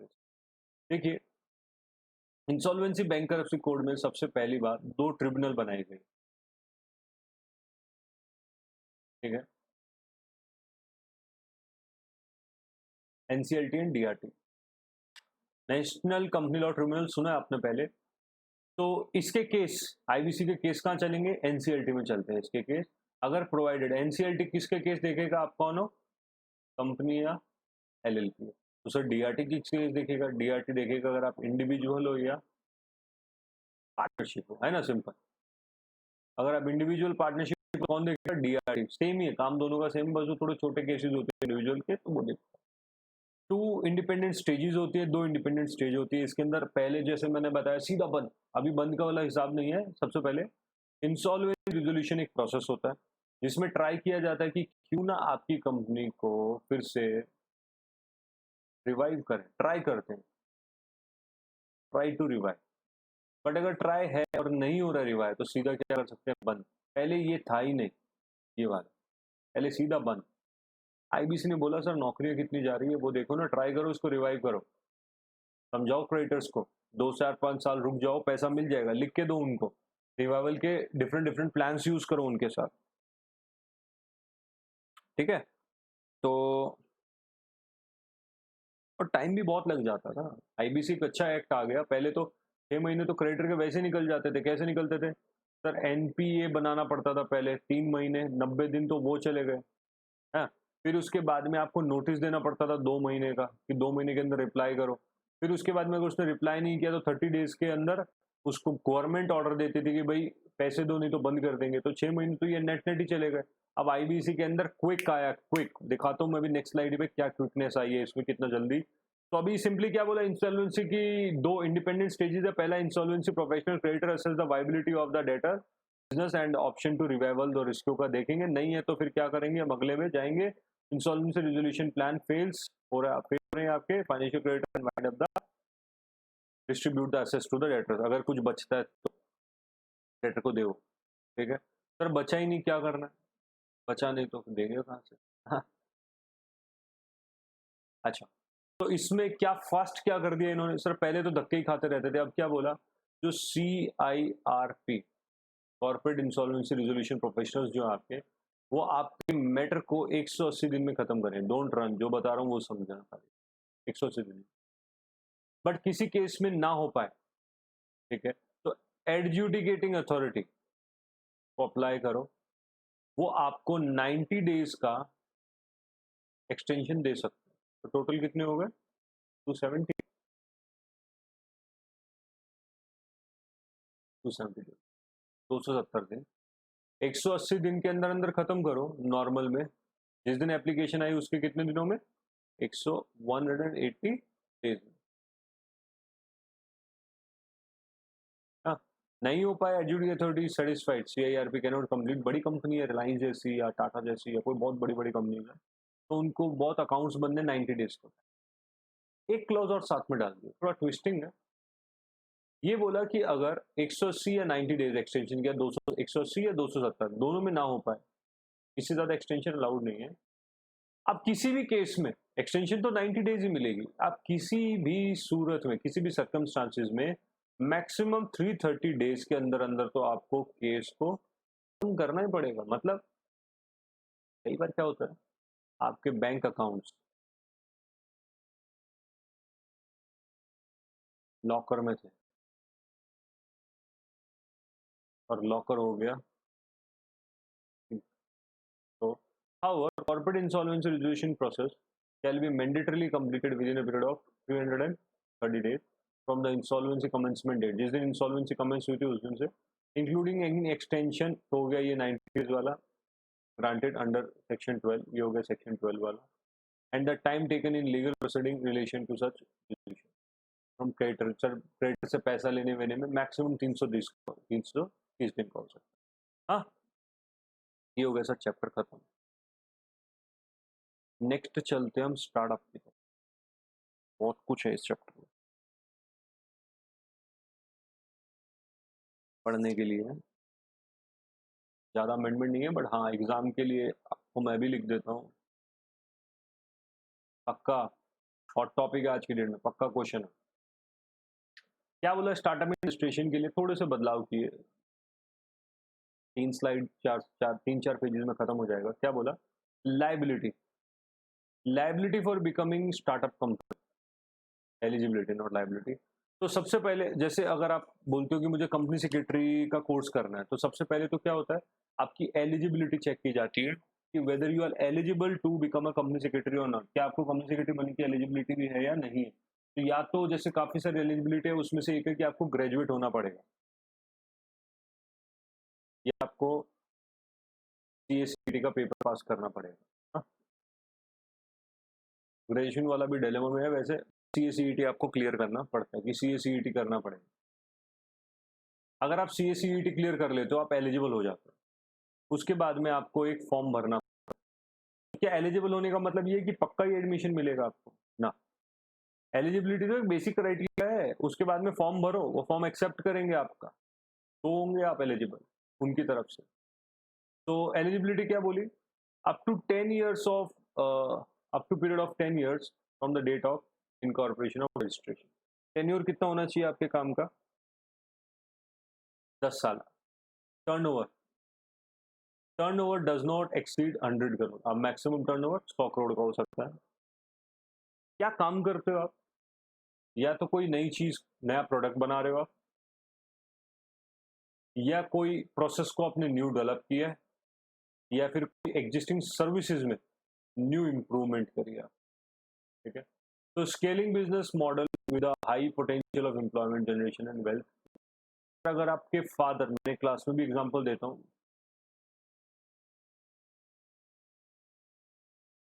तेल निकालने की, ऑयल की दुकान थी, सन भी सेम कर ले, साथ वाली दुकान, न्यू इंटीरियर, प्रॉपर एवरीथिंग नया। तो हम तो वही कर रहे हो, इसमें इनोवेटिव क्या है सर? तेल बेचने में क्या इनोवेटिव है? You are selling oil, vegetable oil, what's more innovative in this? कुछ बढ़िया करो, कुछ मशीन बनाओ, कोई डेवलपमेंट करो प्रोसेस में, कोई इम्प्रूवमेंट करो एग्जिस्टिंग चीज़ों में बेटर तरीके से, तो कुछ होगा। तो क्या एलिजिबिलिटी है? Become a startup company, tenure up to a period of 10 years from the date of incorporation,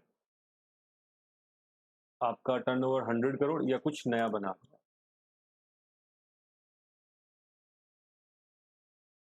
अगर ये है तो eligibility criteria for applying to income tax, तो ज़्यादातर स्टार्टअप बन ही क्यों रहे हैं? आप देखो, स्टार्टअप बनने के बाद आपको फायदा, सबसे पहला फायदा है इनकम टैक्स एग्जाम्पशन। मानते हो ना? इनकम टैक्स की एग्जाम्पशन मिलेगी। हाँ, क्या इनकम टैक्स की एग्जाम्पशन के लिए क्या करना है आपको?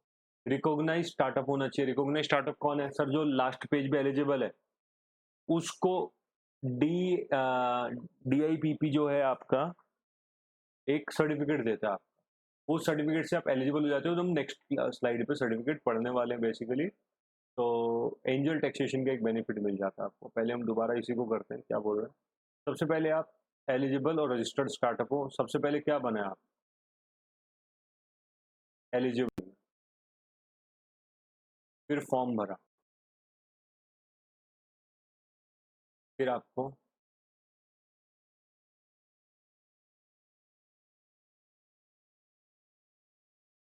रजिस्टर किया गया, तो आप क्या बन गए? एलिजिबल स्टार्टअप बन गए। Who can be eligible startup? Startup बना कौन सकता है?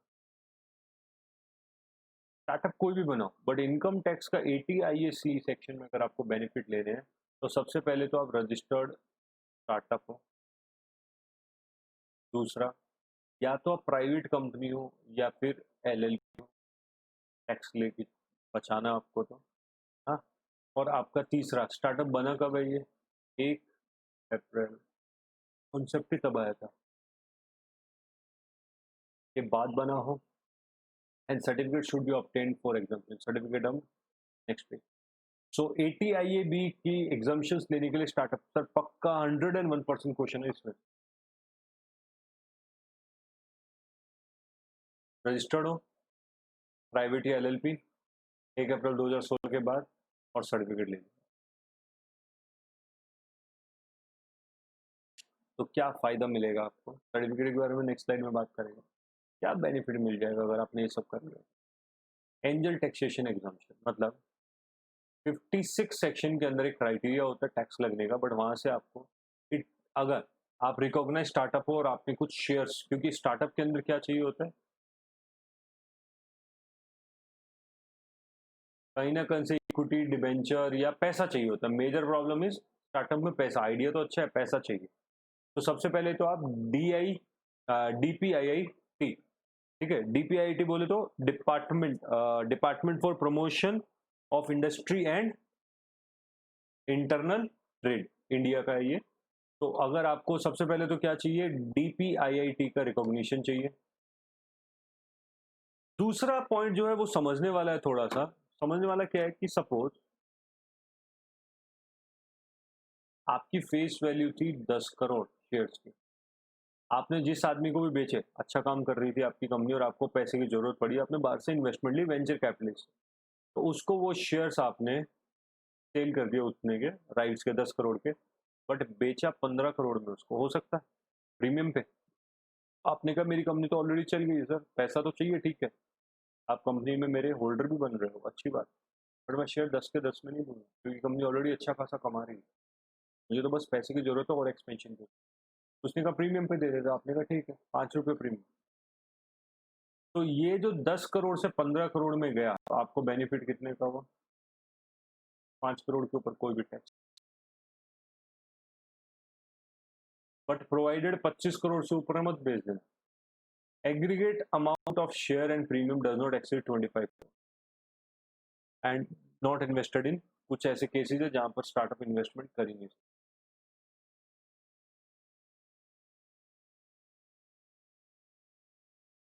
बस स्टार्टअप के कुछ इन्वेस्टमेंट के क्राइटेरिया बताएंगे, रीड करने आपको। ये स्टार्टअप में कौन कौन सी इन्वेस्टमेंट आ सकती है सर? स्टार्टअप में आ सकती है आपकी सबसे पहले इक्विटी, फिर डेट या ग्रांट। इजी होता है ग्रांट, गवर्नमेंट देती है।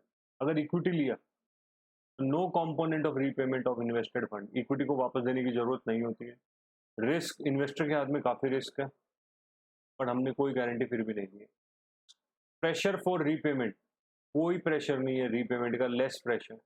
इक्विटी को वापस नहीं दिया जाता, प्रेफरेंस होता तो दिया जाता। डेट में सब कुछ उल्टा है। अगर आपने उधार लिए कहीं से तो सिर्फ सबसे पहला invested fund to be repaid with the stipulated time, हाँ वापस भी देना है। नेचर क्या है? वापस देना है। दूसरा, risk factor of the for the investor is lower S, क्योंकि जनरली ये कोलेटरल या सिक्योर्ड होते हैं, सैलोमन का केस।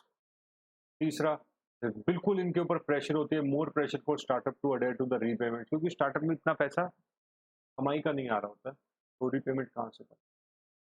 ग्रांट्स, गवर्नमेंट की तरफ से कोई सब्सिडी मिल गई है आपको या कोई ग्रांट मिल गई, वापस देनी पड़ेगी कभी ना, नेवर। तो there is no component of repayment of the invested fund, वापस नहीं देना, कोई रिस्क नहीं है इसमें, कोई प्रेशर रीपेमेंट का नहीं है, तो सबसे बेस्ट ही यही हुआ। तो स्टार्टअप में ग्रांट मिलती मुश्किल से। रिटर्न टू इन्वेस्टर, इसमें रिटर्न क्या होता है सर? कैपिटल जो लगाई है उस पर इंटरेस्ट मिलता है, इस पे रिटर्न मिलता है आपका, एप्रिसिएशन या डिविडेंड, और इंटरेस्ट मिलता है डिविडेंड डिवेंचर के केस में, और ग्रांट्स में कोई वापस गवर्नमेंट को कुछ भी ना। इन्वॉल्वमेंट ऑफ डिसीजन, इक्विटी वाले इन्वॉल्व होते हैं क्योंकि जनरल मीटिंग में आके वोटिंग देते हैं। डेट वाले कभी कभार चाहे तो हो सकते हैं, बट गवर्नमेंट का कोई खास इन्वॉल्वमेंट नहीं है। इक्विटी कहाँ से आ सकता है पैसा? Angel investor, self financing, family कहीं से भी ले लो, ये बैंक वैंक से मिलता है, ये गवर्नमेंट देती है। तो इसके साथ हो गया स्टार्टअप वाला चैप्टर आपका खत्म। नेक्स्ट, बिजनेस कोलैबोरेशन, ये चैप्टर ऐड भी नहीं हुआ, डिलीट भी नहीं हुआ, ये बेसिकली बस नेम बदला है इसका। आते हैं इस पे, पढ़ो इतने।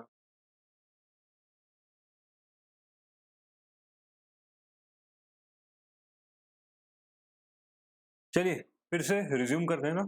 चैप्टर 10 बिजनेस कोलैबोरेशन, चैप्टर 10 का एक जो अमेंडमेंट आई है उसमें क्या आई है, देखिए बड़ी इंटरेस्टिंग सी चीज़ है इसके अंदर। क्या बोला इन्होंने, जो हमारा चैप्टर 10 था पहले, जो फर्स्ट चैप्टर 10 हमारा पहले चलता था हमारी बुक के अंदर, उसका नाम है joint venture and special purpose vehicle. इसका नाम बदल के इन्होंने कर दिया है बिजनेस कोलैबोरेशन। जो बच्चे कहते हैं कि सर ये एडिशन हुआ है, चैप्टर ऐड हो गया, डोंट वरी अबाउट दैट। कोई एडिशन वेडिशन कुछ नहीं करा है ऐसा। हाँ, उसी चीज का नाम बदल दिया गया। हाँ, थोड़ी बहुत डेफिनेशन बदलेगी क्योंकि नाम बदला गया है, तो कुछ टॉपिक्स भी ऐड हुए हैं, बट इतना कोई मेजर अमेंडमेंट इसमें हम नहीं कहेंगे। तो क्या चीज इन्होंने ऐड किया इसमें, देखो, बिजनेस कोलैबोरेशन, वही हमारा जो चैप्टर था जॉइंट वेंचर, उसको बदल के क्या कर दिया, बिजनेस कोलैबोरेशंस के नाम से डाल दिया गया। अब बिजनेस कोलैबोरेशन में जो टॉपिक्स हैं वो आपका क्या है, what is joint venture, business collaboration क्या होता है, एसपीवी क्या होता है, वही चीजें दोबारा बताई। देखिए, कोलैबोरेशन क्या होता है, when to or more entities work together, दो या दो से ज्यादा एंटिटीज एक साथ काम करते हैं अगर, through the idea sharing and thinking to accomplish a common goal is known as collaboration. फिर से, कोलैबोरेशन क्या होता है, जब दो या दो से ज्यादा एंटिटीज एक साथ काम करती है, थ्रू किस चीज, क्या क्या शेयर कर रहे हो, आइडिया शेयर, किस लिए, thinking to accomplish a common goal, जिनका गोल एक ही है, उसको अकॉम्प्लिश करने के लिए वो अपने आइडिया शेयर करते हैं, वो कोलैबोरेशंस है। ठीक है, collaboration provide solutions, give strong sense of purpose and also reinforce the objective of coming together. ये है कोलैबोरेशन की डेफिनेशन। अब इस चैप्टर में थोड़ा सा क्या क्या चीज है, किस किस टाइप के कोलैबोरेशन होते हैं, बहुत इजी तरीके से समझाता हूँ। मेरे हिसाब से कुछ बच्चों ने तो फाउंडेशन में अगर मुझसे पढ़ा था, तो वही टाइम पे मैंने आपको हॉरिजॉन्टल, वर्टिकल, इंटीग्रेशन जो वर्ड समझाए थे, टॉय वाले एग्जाम्पल, और वहीं पे करे आपने। बट बाकी जिन्होंने कभी नहीं करा उनके लिए मैं समझाता हूँ, ध्यान से सुनो। हॉरिजॉन्टल कोलैबोरेशन क्या होता है, देखो, ये होती है वर्टिकल लाइन, ये होती है हॉरिजॉन्टल लाइन। ठीक है, जब हम बात करते हैं हॉरिजॉन्टल की, तो हो गया सेम लेवल के लिए, ठीक है। हॉरिजॉन्टल कोलैबोरेशन क्या होता है कि सर जब आप एक ही टाइप के आदमी हैं, एक ही टाइप की टेक्नोलॉजी है, सब कुछ सेम है आपके पास और आप एक साथ मिलके काम करना चाहते हो, तो वो हो गया horizontal collaboration. Conducting research towards new and improved product and services require monetary investment, time and worker capacity. दो जने जब एक साथ मिलके काम कर रहे हैं, जैसे बहुत सारे लोग अभी कोरोना की वैक्सीन वैक्सीन ढूंढने के लिए एक साथ मिलके काम करते हैं ना, तो वो सारा क्या है, दो एंटिटीज अगर एक साथ कर रही है तो वो हॉरिजॉन्टल कोलैबोरेशन है। अगर जर्मनी और अमेरिका या इंडिया इंडिया प्लस इटली अगर साथ में मिलके कोरोना की वैक्सीन ढूंढे तो वो क्या हो गया, horizontal collaboration. When the business in the same set of functional areas agree to collaborate in the same way, their competencies is known as horizontal collaboration. ठीक है। दूसरा मतलब एक दो मोबाइल मैन्युफैक्चरिंग कंपनीज एक साथ मिलकर अगर काम करें तो वो भी क्या है, हॉरिजॉन्टल हो गया। एक होता है वर्टिकल इंटीग्रेशन, जैसे वर्टिकल लाइन कैसी होती है इस तरीके की। सपोज एक है टॉय होलसेलर, टॉय का होलसेलर है और एक टॉय का रिटेलर। ये दोनों अगर एक साथ मिल जाए और एक अपना स्टोर खोल ले, होलसेल वाला और रिटेल वाला, या होलसेल वाला ही रिटेल वाला काम करने लग जाए, तो ये क्या हो गया, वर्टिकल कोलैबोरेशन। अगर ये होलसेल वाला और रिटेल वाला मिलके अगर रिटेल का शोरूम खोल ले या होलसेल का खोल ले तो ये वर्टिकल हुआ, मतलब ऐसा डाउनवर्ड हो गया आपका। ठीक है। तो इसमें क्या होगा, जैसे सपोज आप एयरपोर्ट पे फ्लाइट से एयरप्लेन से आते हैं आप, तो एयरपोर्ट से जब आप बाहर निकलते हैं तो घर तक जाने के लिए टैक्सी की सुविधा, वो एयरपोर्ट पे जो टैक्सी की सुविधा आपका जो फ्लाइट कंपनी है, आपकी एयरलाइंस कंपनी है, वो ही करवा दे, तो ये क्या है, वर्टिकल। मतलब यहाँ तक का बिजनेस तो हम करते ही थे, इसके आगे का भी काम करने लग जाए हम, टैक्सी का भी काम करने लग गए हम। समझ आया कि अगर एक टॉय मैन्युफैक्चरर अगर एक टॉय मैन्युफैक्चरर रॉ मटेरियल भी खुद बनाने लग जाए, मैन्युफैक्चर भी करने लग जाए, होलसेल का भी काम करने लग जाए, तो वो क्या हो गया, वर्टिकल। ज्यादा बेटर वे में अगर समझना है, ये थोड़ा सा शायद कंफ्यूजन रह रहा है आपको, तो इसमें ज्यादा बेटर वे में बेहतर तरीके से समझने के लिए आप जो एग्जांपल दे रहा हूँ वही लिख लो आप, इसमें कंफ्यूज ना हो टॉय वाले में। सिंपली आपने क्या समझना है, कोरोना वाला एग्जांपल यहाँ पर, दो सेम लेवल के लोग मिलके एक साथ काम कर रहे हैं।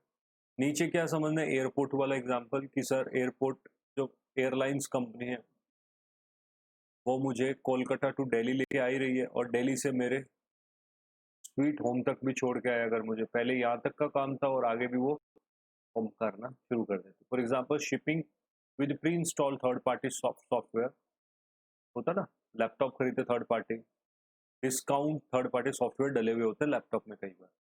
Discounted airport transfer offered by airlines, airlines वाले कहते हैं कि अगर आप खाना भी दे रहे हैं ना वो, बट वो अलग चीज़ है। एयरलाइंस वाले अगर आपको दे रहे हैं तो जो हो गया वर्टिकल, मतलब एक सेगमेंट पे आप काम कर रहे थे और आपने उसका अगला जो सेगमेंट होता है उस पे भी आपने ही काम करना शुरू कर दिया, तो वो आएगा वर्टिकल। हॉरिजॉन्टल में सेम लेवल के काम, सेम काम। वो टॉय वाला एग्जांपल छोड़ो, वो कंफ्यूजन करेगा अभी, वो यहाँ देना था बेसिकली मुझे। तो हॉरिजॉन्टल में सेम लेवल के दो चीज मिलके काम कर रहे हैं, वर्टिकल में एक लेवल और दो लेवल अगले लेवल का काम कर लेना या पिछले लेवल का काम करना। ठीक है।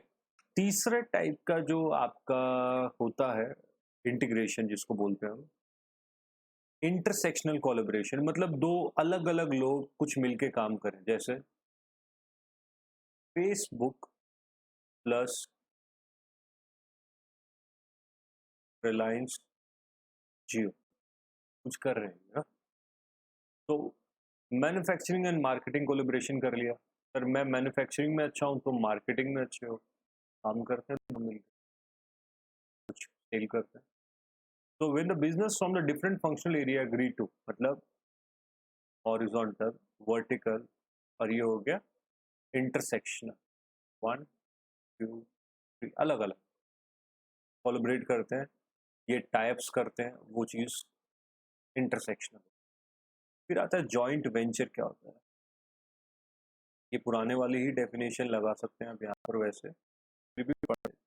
To or more business from new company, two or more business from a new company, the new company is own legal entity and its profits are split according to the term and formal contract of the joint venture।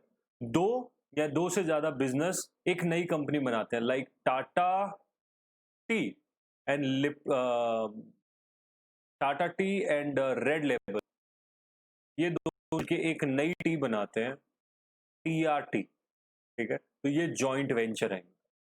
Okay, equity investment क्या होता है? Equity investment simply आपको पहले से पता है, जब आप कंपनी की कैपिटल में पैसा लगाते हो। फंडिंग ऑफ स्टार्टअप्स को इक्विटी कैपिटल बोला जाता है। Company acquire a minority equity share exchange of the monetary investment, such exchange can be accompanied with the collaborations, किसी भी तरीके से ले सकते हो आप ये, you can other type of collaboration and certain exact agreed upon access decision making से हो सकता है, ठीक है। तो what are the similarities between SPV, special purpose vehicle, and company? Sir बात तो है ही, वो कंपनी तो वो भी है, स्पेशल पर्पस व्हीकल भी एक कंपनी ही है। तो जस्ट बिकॉज वो एक कंपनी है तो उसमें कुछ सिमिलैरिटीज भी होंगी। सिमिलैरिटीज क्या है? वो भी artificial person, legal person, sue be sued, and company के सारे रिक्वायरमेंट चाहिए। और SPV can also be a partnership, SPV partnership कर सकती है और कंपनी भी पार्टनरशिप कर सकती है। बट इनमें डिफरेंस क्या है? सर एसपीवी जो होता है ना, वो एक सेपरेट पर्पस के लिए बनाया जाता है, वेयरएज कंपनी जो होती है एक जनरल पर्पस के लिए बनाई जाती है। आप देख सकते हैं SPV is a special purpose vehicle, company एक जनरल पर्पस व्हीकल होता है। एसपीवी किसी स्पेशल काम के लिए होता है। SPV memorandum is quite narrow, whereas company का मेमोरेंडम ऑफ एसोसिएशन काफी वाइड होता है, उसमें बहुत सारी एक्टिविटीज डली हुई होती है। Scope of operation is limited, क्योंकि इसमें तो आपने एक ही काम करना है और इसका वाइड होता है। जैसे सपोज करते हैं कि एक दिल्ली का अग्रवाल स्वीट, दिल्ली से, और कोलकाता का भीकाराम चांदमल स्वीट्स है एक, बेसिकली ये दोनों मिलके अगर जम्मू एंड कश्मीर में एक मिठाई की दुकान खोल देते किसी भी नाम से, एनी नेम, ठीक है, it could be AB sweets, ये हो गया स्पेशल पर्पस। इन्होंने किसी स्पेशल पर्पस से यहाँ, हाँ, मेक श्योर इसके जो प्रॉफिट्स हैं इसमें कोई इंटरफेयर ना करे और इनके इधर ना करे। ये अपनी कुछ एसेट्स को परमानेंटली इधर शेड कर दें, परमानेंटली दे देंगे इधर, कि इधर लेना देना नहीं। अगर परमानेंटली नहीं देंगे तो सब्सिडरी एसोसिएट कंपनी बन जाएगी। ये आपने परमानेंटली उधर दे देनी है और दोनों को काफी डिस्टेंट कर देना है, मतलब आपस में रिलेशन नहीं रखना, लोन फॉर्मेशन टाइप का काम नहीं करना है। और ऐसे बहुत सारे आपको ऑप्शंस मिलते हैं, बहुत सारी कंपनीज ऐसा करती भी है एसपीवी के फॉर्म में, बैंक्स ज्यादातर करते हैं ये काम, ठीक है। इसके में और इसमें डिफरेंसेस क्या होते हैं एसपीवी के, काफी सारे हैं, एग्जांपल्स भी आपको मिलते हैं। गवर्नमेंट बेसिकली इंफ्रास्ट्रक्चर फंडिंग के लिए एसपीवीज बनाती है। The fund requirement for infrastructure, या पढ़ सकते हो आप एग्जांपल्स, आईडीएफसी, पीएफसी, ये सारे करे हुए हैं। एसपीवी प्लान, अप्रिशिएट, अप्रूव, ये सारे काम करते हैं बेसिकली एसपीवी। ये पढ़ लेना आप, जब टाइम मिले आप रोक के पढ़ सकते हो। मैं आपको 1 मिनट का टाइम दे देता हूँ, ठीक है।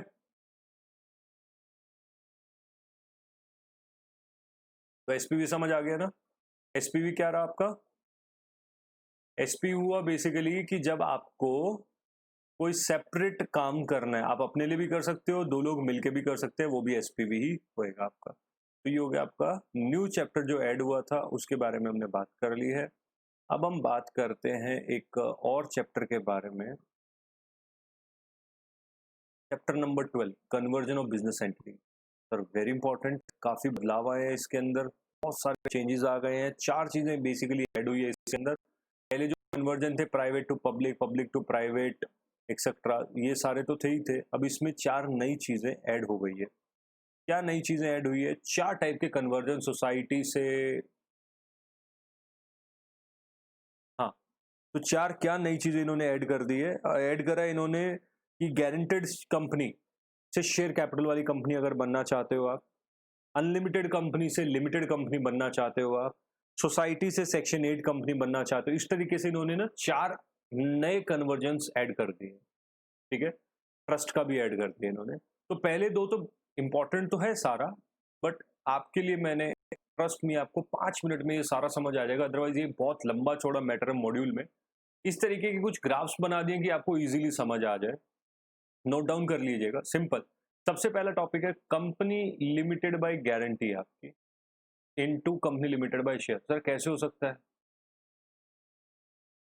पहले गारंटी थी, अब आप इसको शेयर में कन्वर्ट कर रहे हो। Why sir?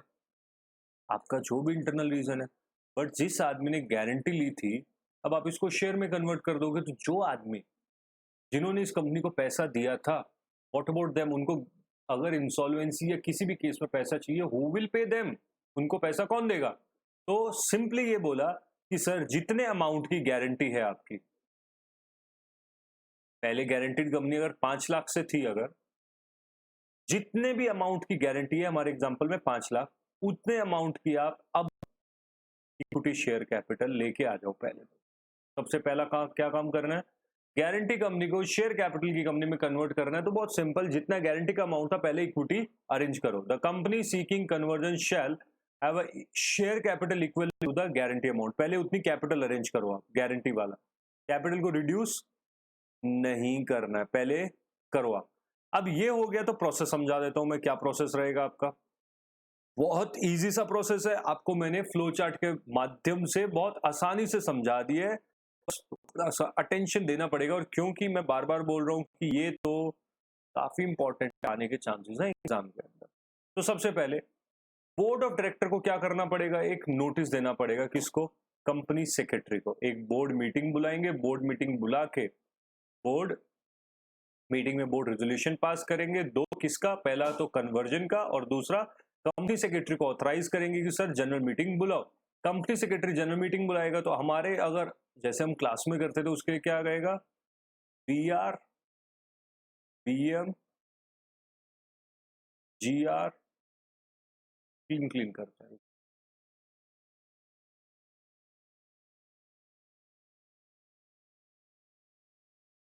अरे क्या कोरोना हुआ क्या?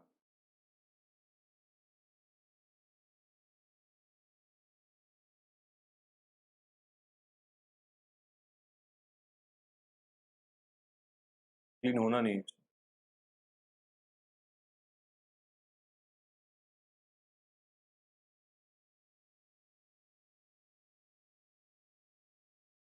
पर हमें तो करना है ना। ओके, तो क्या करना है? सबसे पहले बोर्ड मीटिंग बुलाइए। बोर्ड मीटिंग बुलाने के बाद बोर्ड का एक रेजोल्यूशन पास कीजिए। Once you are done with the board resolution, board resolution जैसे ही हो जाता है आपका, जनरल मीटिंग बुलाई जाएगी। सबसे पहले B R in B M, फिर S R in G. S R pass हो गया किस चीज का? कि सर कंपनी बदल रही है, शेयर होल्डर से परमिशन ले ली। अब क्योंकि एस आर पास हुआ है, तो आपको एक MGT 14 और एस आर की कॉपी 30 डेज में किसको देनी है? जमा करवाई। ठीक है। Once you have done this, आपने आरओसी को जमा करवा दिया, तो उसके आगे का क्या है? अब क्योंकि क्रेडिटर्स सारे सब लोगों से ऑब्जेक्शन से भी पूछना पड़ेगा, आप अपनी कॉपी में बनाते जाइए। फिर आपने बोर्ड ऑफ डायरेक्टर एसआर पास हो चुका है। अब एक जो कॉमन फॉर्म होता है आपका कन्वर्जन का, INC 27 को 30 डेज के अंदर अंदर, कब से एसआर पास करने के? 30 डेज। तो सबसे पहले क्या हुआ? BR BM SR GM followed by आपने MGT 14 प्लस SR किसको दिया? ROC को दे दिया। अब जिस दिन ये SR पास हुआ था, उसके 30 डेज में, with in 30 days of passing special resolution, आपने INC, कंटिन्यू कर रहा हूं मैं इधर, INC 27 जिस दिन SR पास हुआ था उसके 30 डेज के अंदर INC 27 को आपको सबमिट करना। INC 27 with in 30 days of passing of special resolution altered MOA, altered AOA, क्योंकि ऑल्टर होएगा ना अभी आपका, पहले गारंटी था, अब लिमिटेड बाय कंपनी हो गया, शेयर कैपिटल हो गया। ये 3 चीजें, number 1, number 2, number 3, along with list of members with number of share aggregating, जो जिन लोगों ने शेयर खरीदे थे, पहले भी थे या अब नए लिए उन्होंने, and the minimum paid up capital with the company equivalent to guarantee. उस कंपनी को सारा का सारे को आपको 30 डेज के अंदर अंदर आरओसी को सबमिट करना है, incorporation form 11B। With in 30 days ROC आपको रिटर्न में रिप्लाई करेगी, ये 30 डेज में आपको देना है और आरओसी 30 डेज में रिप्लाई। तो ये मैं लिख के समझाऊं आपको या समझ आ गया आपको? आई होप आ गया होगा, क्योंकि इंपॉर्टेंट काफ़ी है। मैं बता देता हूँ, अगर गारंटी कंपनी को आपको लिमिटेड बाय शेयर में कन्वर्ट करना है तो क्या करना होगा? तो सिंपली समझो ध्यान से, what you have to do is, firstly you have to call a board meeting. In this board meeting you have to pass a board resolution. After passing the board resolution, certainly board resolution के यहाँ पर star लगा देता हूँ, समझ जाओ क्या क्या और भी चीजें इसमें इन्वॉल्व। बोर्ड रेजोल्यूशन के बाद में आपकी एक जनरल मीटिंग होगी, जनरल मीटिंग में आपको एक स्पेशल रेजोल्यूशन पास होगा। द मोमेंट यू पास है स्पेशल रेजोल्यूशन, सपोज आपने पास किया स्पेशल रेजोल्यूशन 1/4/2020 को, स्पेशल रेजोल्यूशन पास करने के बाद में आपको क्या करना है, स्पेशल रेजोल्यूशन पास करने के साथ साथ, क्योंकि एसआर पास हुआ है तो आपको MGT 14 आरओसी को जमा करवाना होता है 30 डेज में। अलॉन्ग विद जिस दिन से एसआर पास हुआ है इसके 30 डेज में एक और काम करना है आपको। 30 डेज के अंदर INC 27 AOA न्यू वाला, MOA न्यू ऑल्टर्ड वाला और लिस्ट, ये सारा किसको दे देना है, आरओसी को। नोट डाउन कर लेना ये प्रोसेस सारा। आरओसी इन रिटर्न क्या करेगी, ROC in return will give you new certificate of incorporation, altered certificate of incorporation 11B। ठीक है, नोट INC 11B में। ओके, चलिए नेक्स्ट बढ़ते हैं हम आगे की तरफ। एक पढ़ाना जरूरी था क्योंकि आगे थोड़ा इजी समझ आया। आई होप इसमें कोई प्रॉब्लम्स नहीं है। अगला नेक्स्ट आता है कि अगर सर सेक्शन 8 कंपनी को भी, अगर कोई सेक्शन 8 कंपनी में आना चाहे या इस तरीके के चेंजेस करना चाहे तो क्या करना? देखो, conversion of unlimited company into limited liability. Unlimited को लिमिटेड में आएंगे तो क्या करना है, अब भी क्या करना है। अनलिमिटेड लायबिलिटी थी तो मैंने, सपोज मेरी एक कंपनी थी, इसमें अनलिमिटेड लायबिलिटी है, मैंने बोला कि मेरी लायबिलिटी अनलिमिटेड है, कभी भी लॉस हुआ, आपने वो सोच के पैसा लगा दिया।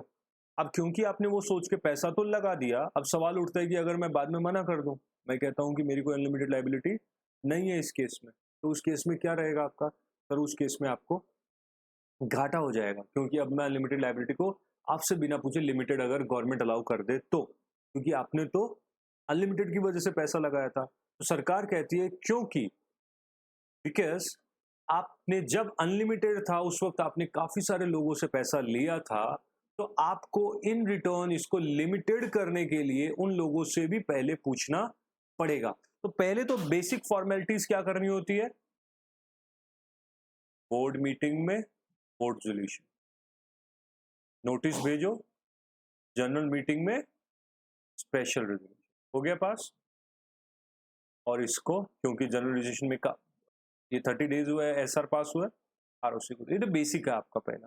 ठीक है, बेसिक होने के बाद क्या करना है अब आपको, ये ध्यान से पढ़ो। अब आपको क्या करना है,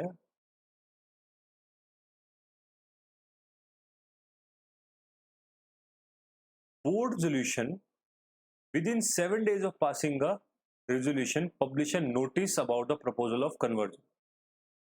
ठीक है, बोर्ड ऑफ डायरेक्टर को क्या करना है, जिस दिन इनका स्पेशल रेजोल्यूशन पास हुआ उसके 7 दिन में इनको 3 काम करने। पहला न्यूज़पेपर में, दूसरा वेबसाइट में, और तीसरा नोटिस देना है किसको, डिबेंचर होल्डर को और क्रेडिटर्स को। आप इसको अच्छे से नोट करो। पहले न्यूज़पेपर 2 टाइप के होते हैं, English and local vernacular language, बस इतना सा करो। ये 3 काम करके आप लोगों को टाइम दे दीजिए, कितने दिन का, 21 डेज। 21 डेज में या तो आएगा ऑब्जेक्शन या नो ऑब्जेक्शन। ऑब्जेक्शन आया तब भी और नो ऑब्जेक्शन आया तब भी आगे काम आरओसी का, हम बढ़ेंगे। उससे पहले इधर भी देख लेते हैं क्या क्या इतनी मेहनत से बनाया हुआ है with in 7 days of passing the resolution, जो एसआर पास हो उसके 7 दिनों के अंदर अंदर आपको कुछ एडवर्टीजमेंट्स देनी है। कहाँ पर? 2 न्यूज़पेपर में, इंग्लिश और हिंदी के अंदर, एक वेबसाइट के ऊपर देना है और नोटिस देना है किसको? डिवेंचर होल्डर्स को, और ये है क्रेडिटर्स है, ठीक है। क्रेडिटर्स को, डिवेंचर होल्डर्स को पैसा नोटिस देना है। अब इनको कितने दिन का objection can be raised? 21 day, 21 दिन का इनको टाइम दे देते हैं कि भाई अगर आपका कोई ऑब्जेक्शन है तो आप उठाइए, नहीं है तो आरओसी हमें कन्वर्ट करें। हाँ,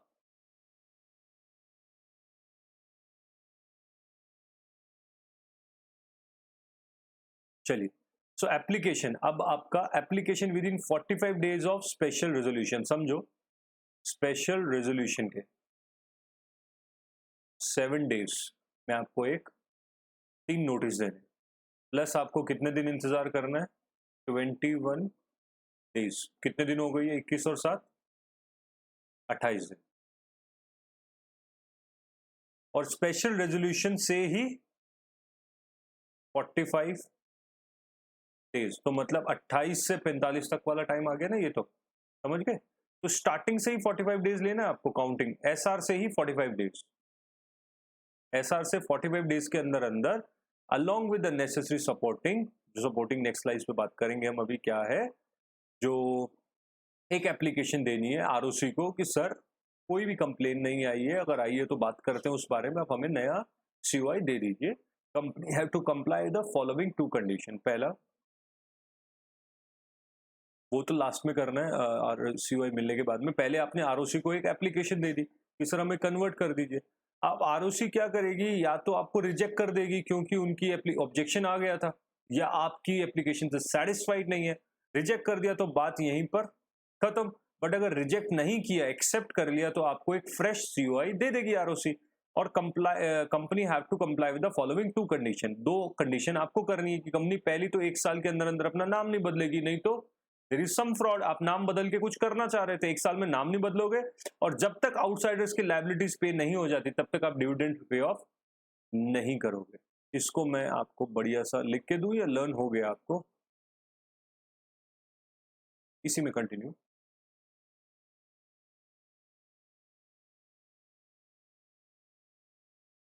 अनलिमिटेड को लिमिटेड में करना है, बीआरबीएम एसआरजीएम, ठीक है। तो क्या करना होगा इस केस में? अब आपको एमजीडी 14 दिया, अच्छा ये तो पुराना प्रोसेस। फिर आपने स्लाइड में देखा क्या क्या करना है आपको, कि दोबारा से बता देते हैं एक बार और थोड़ा सा, क्योंकि ज़्यादा इंपॉर्टेंट है ये। मैं बार बार अगर इंपॉर्टेंट बोल रहा हूँ तो अच्छे से करो, एग्जाम में पक्का आएगा, पक्का पक्का। बीआरबीएम एसआरजीएम है और 30 डेज के अंदर अंदर पास किया आपने। फिर उसके बाद में with in 7 days of passing the special resolution आपको 3 नोटिस देने हैं, न्यूज़पेपर में, वेबसाइट के ऊपर और क्रिएटर और डिबेंचर होल्डर्स को, लोकल लैंग्वेज एंड वर्नाकुलर में। ये करने के बाद 21 दिन तक शांति से बैठ जाओ। ऑब्जेक्शन रेस होगा उसके लिए, ऑब्जेक्शन आपको नहीं देगा, डायरेक्टली आरओसी को जाएगा ऑब्जेक्शन। बट आप साइड बाय साइड एक और काम करते रहना कि जैसे 21 डेज खत्म हो जाए आपके, तो आपकी इनडायरेक्टली 28 डेज या 21 जो भी डेज खत्म हो रहे हैं 21 दिन के बाद, बट विद इन 45 डेज आपको क्या काम करना है? एक स्पेशल रेजोल्यूशन के ऑल नेसेसरी सर्टेन डॉक्यूमेंट जो चाहिए, वो सारे डॉक्यूमेंट्स आपको नेक्स्ट स्लाइड पे लिख के मिलेंगे अभी।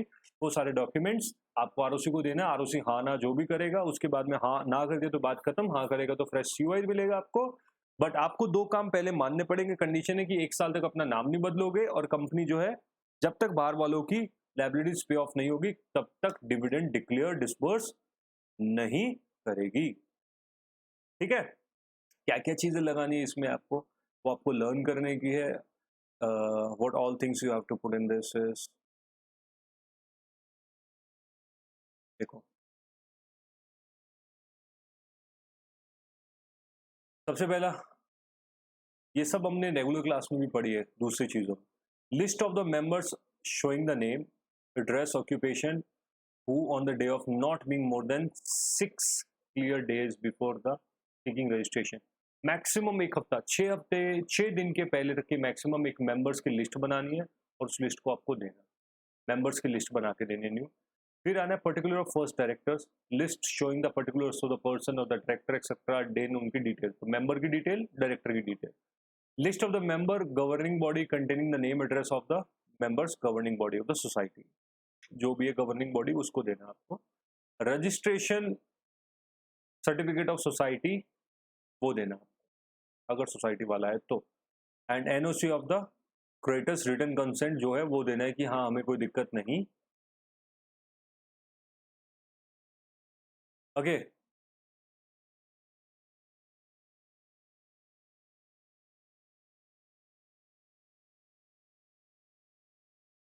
चलिए अगला बढ़ते हैं। अब दो इजी हैं, वो दोनों थोड़े डिफिकल्ट भी थे। नेक्स्ट है आपका, अगर सोसाइटी है और सोसाइटी को कन्वर्ट होना है सेक्शन 8 कंपनी में, बहुत कुछ बदल जाता है सर, प्रोसेस तो सारा सेम ही रहेगा, ठीक है। और नई चीज क्या आ गई इसके अंदर सर, सबसे पहले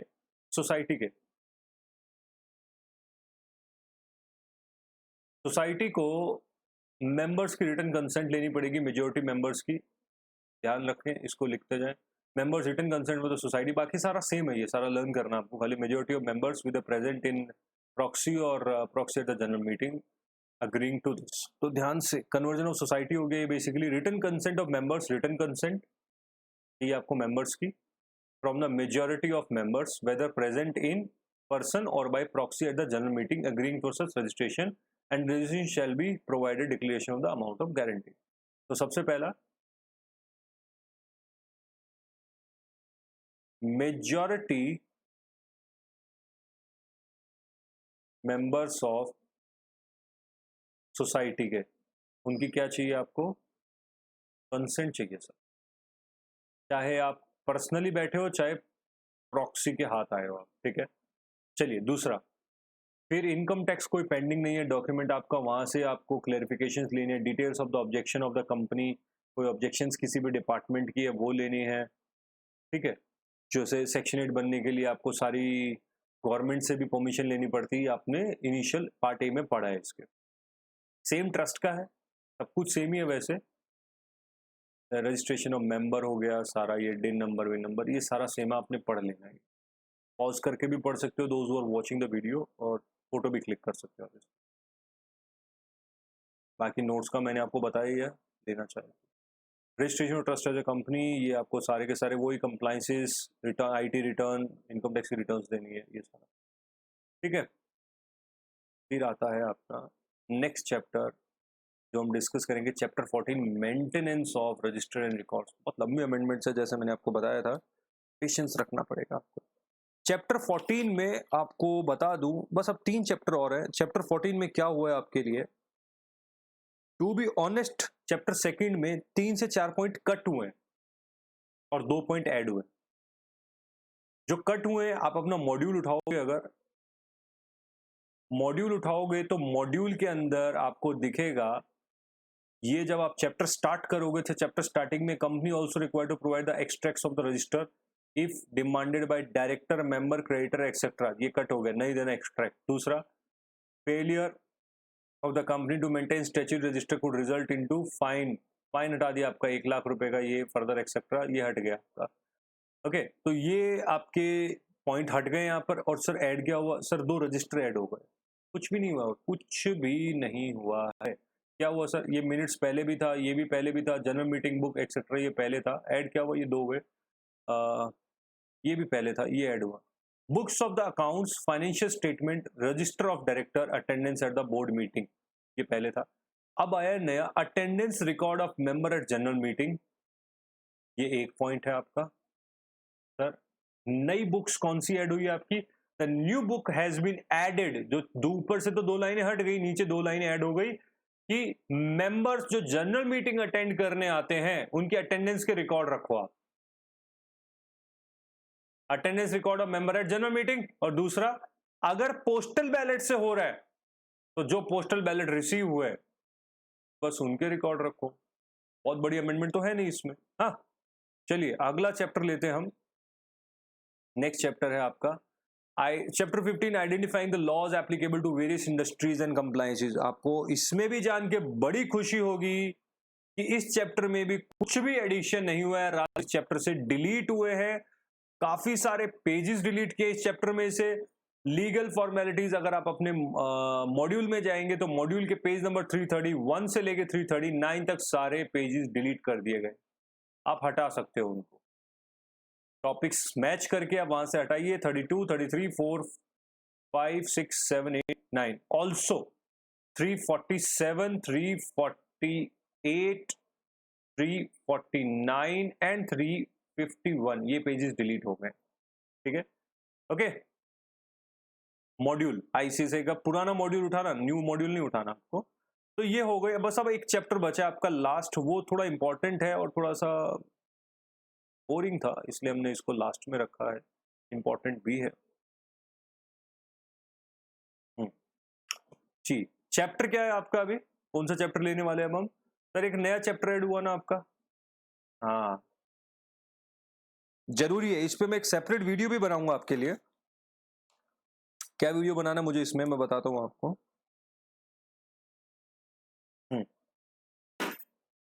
मैं एक कंपनी सेक्रेटरीज का फॉरेन में क्या स्कोप है आपका, कैसे जा सकते हो, बहुत बच्चों को क्वारीज आती है, तो I will make a video on this also. इसमें बात करते हैं, थोड़ा जल्दी जल्दी इसको क्विकली खत्म करेंगे। अब हम क्या है, कहता है ये सेटिंग वो business outside India and issues relating to that, क्या क्या इश्यूज है, क्या उसमें रहेगा। तो सबसे पहले जो कंट्री उठाते हैं हम, न्यूजीलैंड उठाते हैं। आपको वैसे जान के अच्छी लगेगा कि इंडिया का ICSI, ठीक है, फॉरेन के जैसे अपने यहाँ कंपनी सेक्रेटरी है, फॉरेन में भी कंपनी सेक्रेटरीज होते हैं, और हमारे पास मेजर कंट्रीज वर्ल्ड की हमारा टाइप है। आप इंडिया से CS करके वहां के 3 या 4 पेपर डिपेंड करता है देने हैं आपको, और वहां के कंपनी सेक्रेटरी बन के वहां पर जॉब भी आप कर सकते हो। UK, New Zealand, Australia and major companies, अगर आप मेजर कंपनीज देखेंगे तो मेजर आपको मिलेगा कि बहुत सारी कंट्रीज के साथ हमारा टाइप है, मोस्टली सभी के साथ रहता ही है टाइप।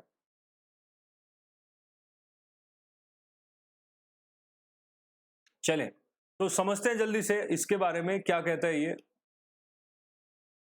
न्यूजीलैंड में तो सबसे पहले, क्योंकि अगर आपका क्लाइंट बोलता है कि उधर कंपनी डालना है, आपको कंपनी बना के देना है, तो अगर उसको वहां कंपनी बनानी है तो कुछ बेसिक नॉलेज होनी चाहिए ना आपको। मैं ये नहीं बता रहा हूँ career of the CSS in the foreign countries, वो नहीं बताना आज आपको, वो अलग वीडियो बनाएंगे। आज जो हम कर रहे हैं इसमें आपके मॉड्यूल में, आपके सिलेबस में क्या चीज ऐड हुई है, सिलेबस में ऐड हुआ है कि सर बाहर की कंट्रीज का भी थोड़ा लॉ का अगर आपको ज्ञान रहे तो थोड़ा बेटर होगा आपका। तो क्या बोला इसने, इसने बोला कि सर न्यूजीलैंड कंपनीज का जो ऑफिस है उसको क्या बोलते हैं, जैसे अपने यहाँ ROC है, रजिस्ट्रार ऑफ कंपनी, तो न्यूजीलैंड में, ऑस्ट्रेलिया में, सिंगापुर में ROC का क्या नाम है और किस तरीके से काम करता है। तो सर न्यूजीलैंड में अगर हम देखें तो उसका न्यूजीलैंड कंपनीज ऑफिस नाम है, registrar of companies, IRD, inland revenue department and GST number. तो न्यूजीलैंड कंपनीज ऑफिस से आपको क्या क्या मिल सकता है अगर आपका क्लाइंट, वैसे तो आपको वहां का एक प्रोफेशनल को हायर करना ही पड़ेगा वहां के अगर काम करवाने क्लाइंट के, बट फिर भी थोड़ी बहुत खुद की भी नॉलेज होनी चाहिए। न्यूजीलैंड कंपनीज ऑफिस एक ही है, जैसे अपने यहाँ तो ROC अलग है, इनकम टैक्स डिपार्टमेंट अलग है, इनडायरेक्ट टैक्स डिपार्टमेंट अलग है, वहां पर एक ही डिपार्टमेंट है, इतने झमेले नहीं, एक ही डिपार्टमेंट है। न्यूजीलैंड कंपनीज ऑफिस है, वहीं पर आपको कंपनी का रजिस्ट्रेशन हो जाता है, इनकम टैक्स का पैन नंबर जैसे वहां बोलते हैं इनलैंड रेवेन्यू डिपार्टमेंट, उसको वो मिल जाएगा, और GST नंबर भी होता है। हाँ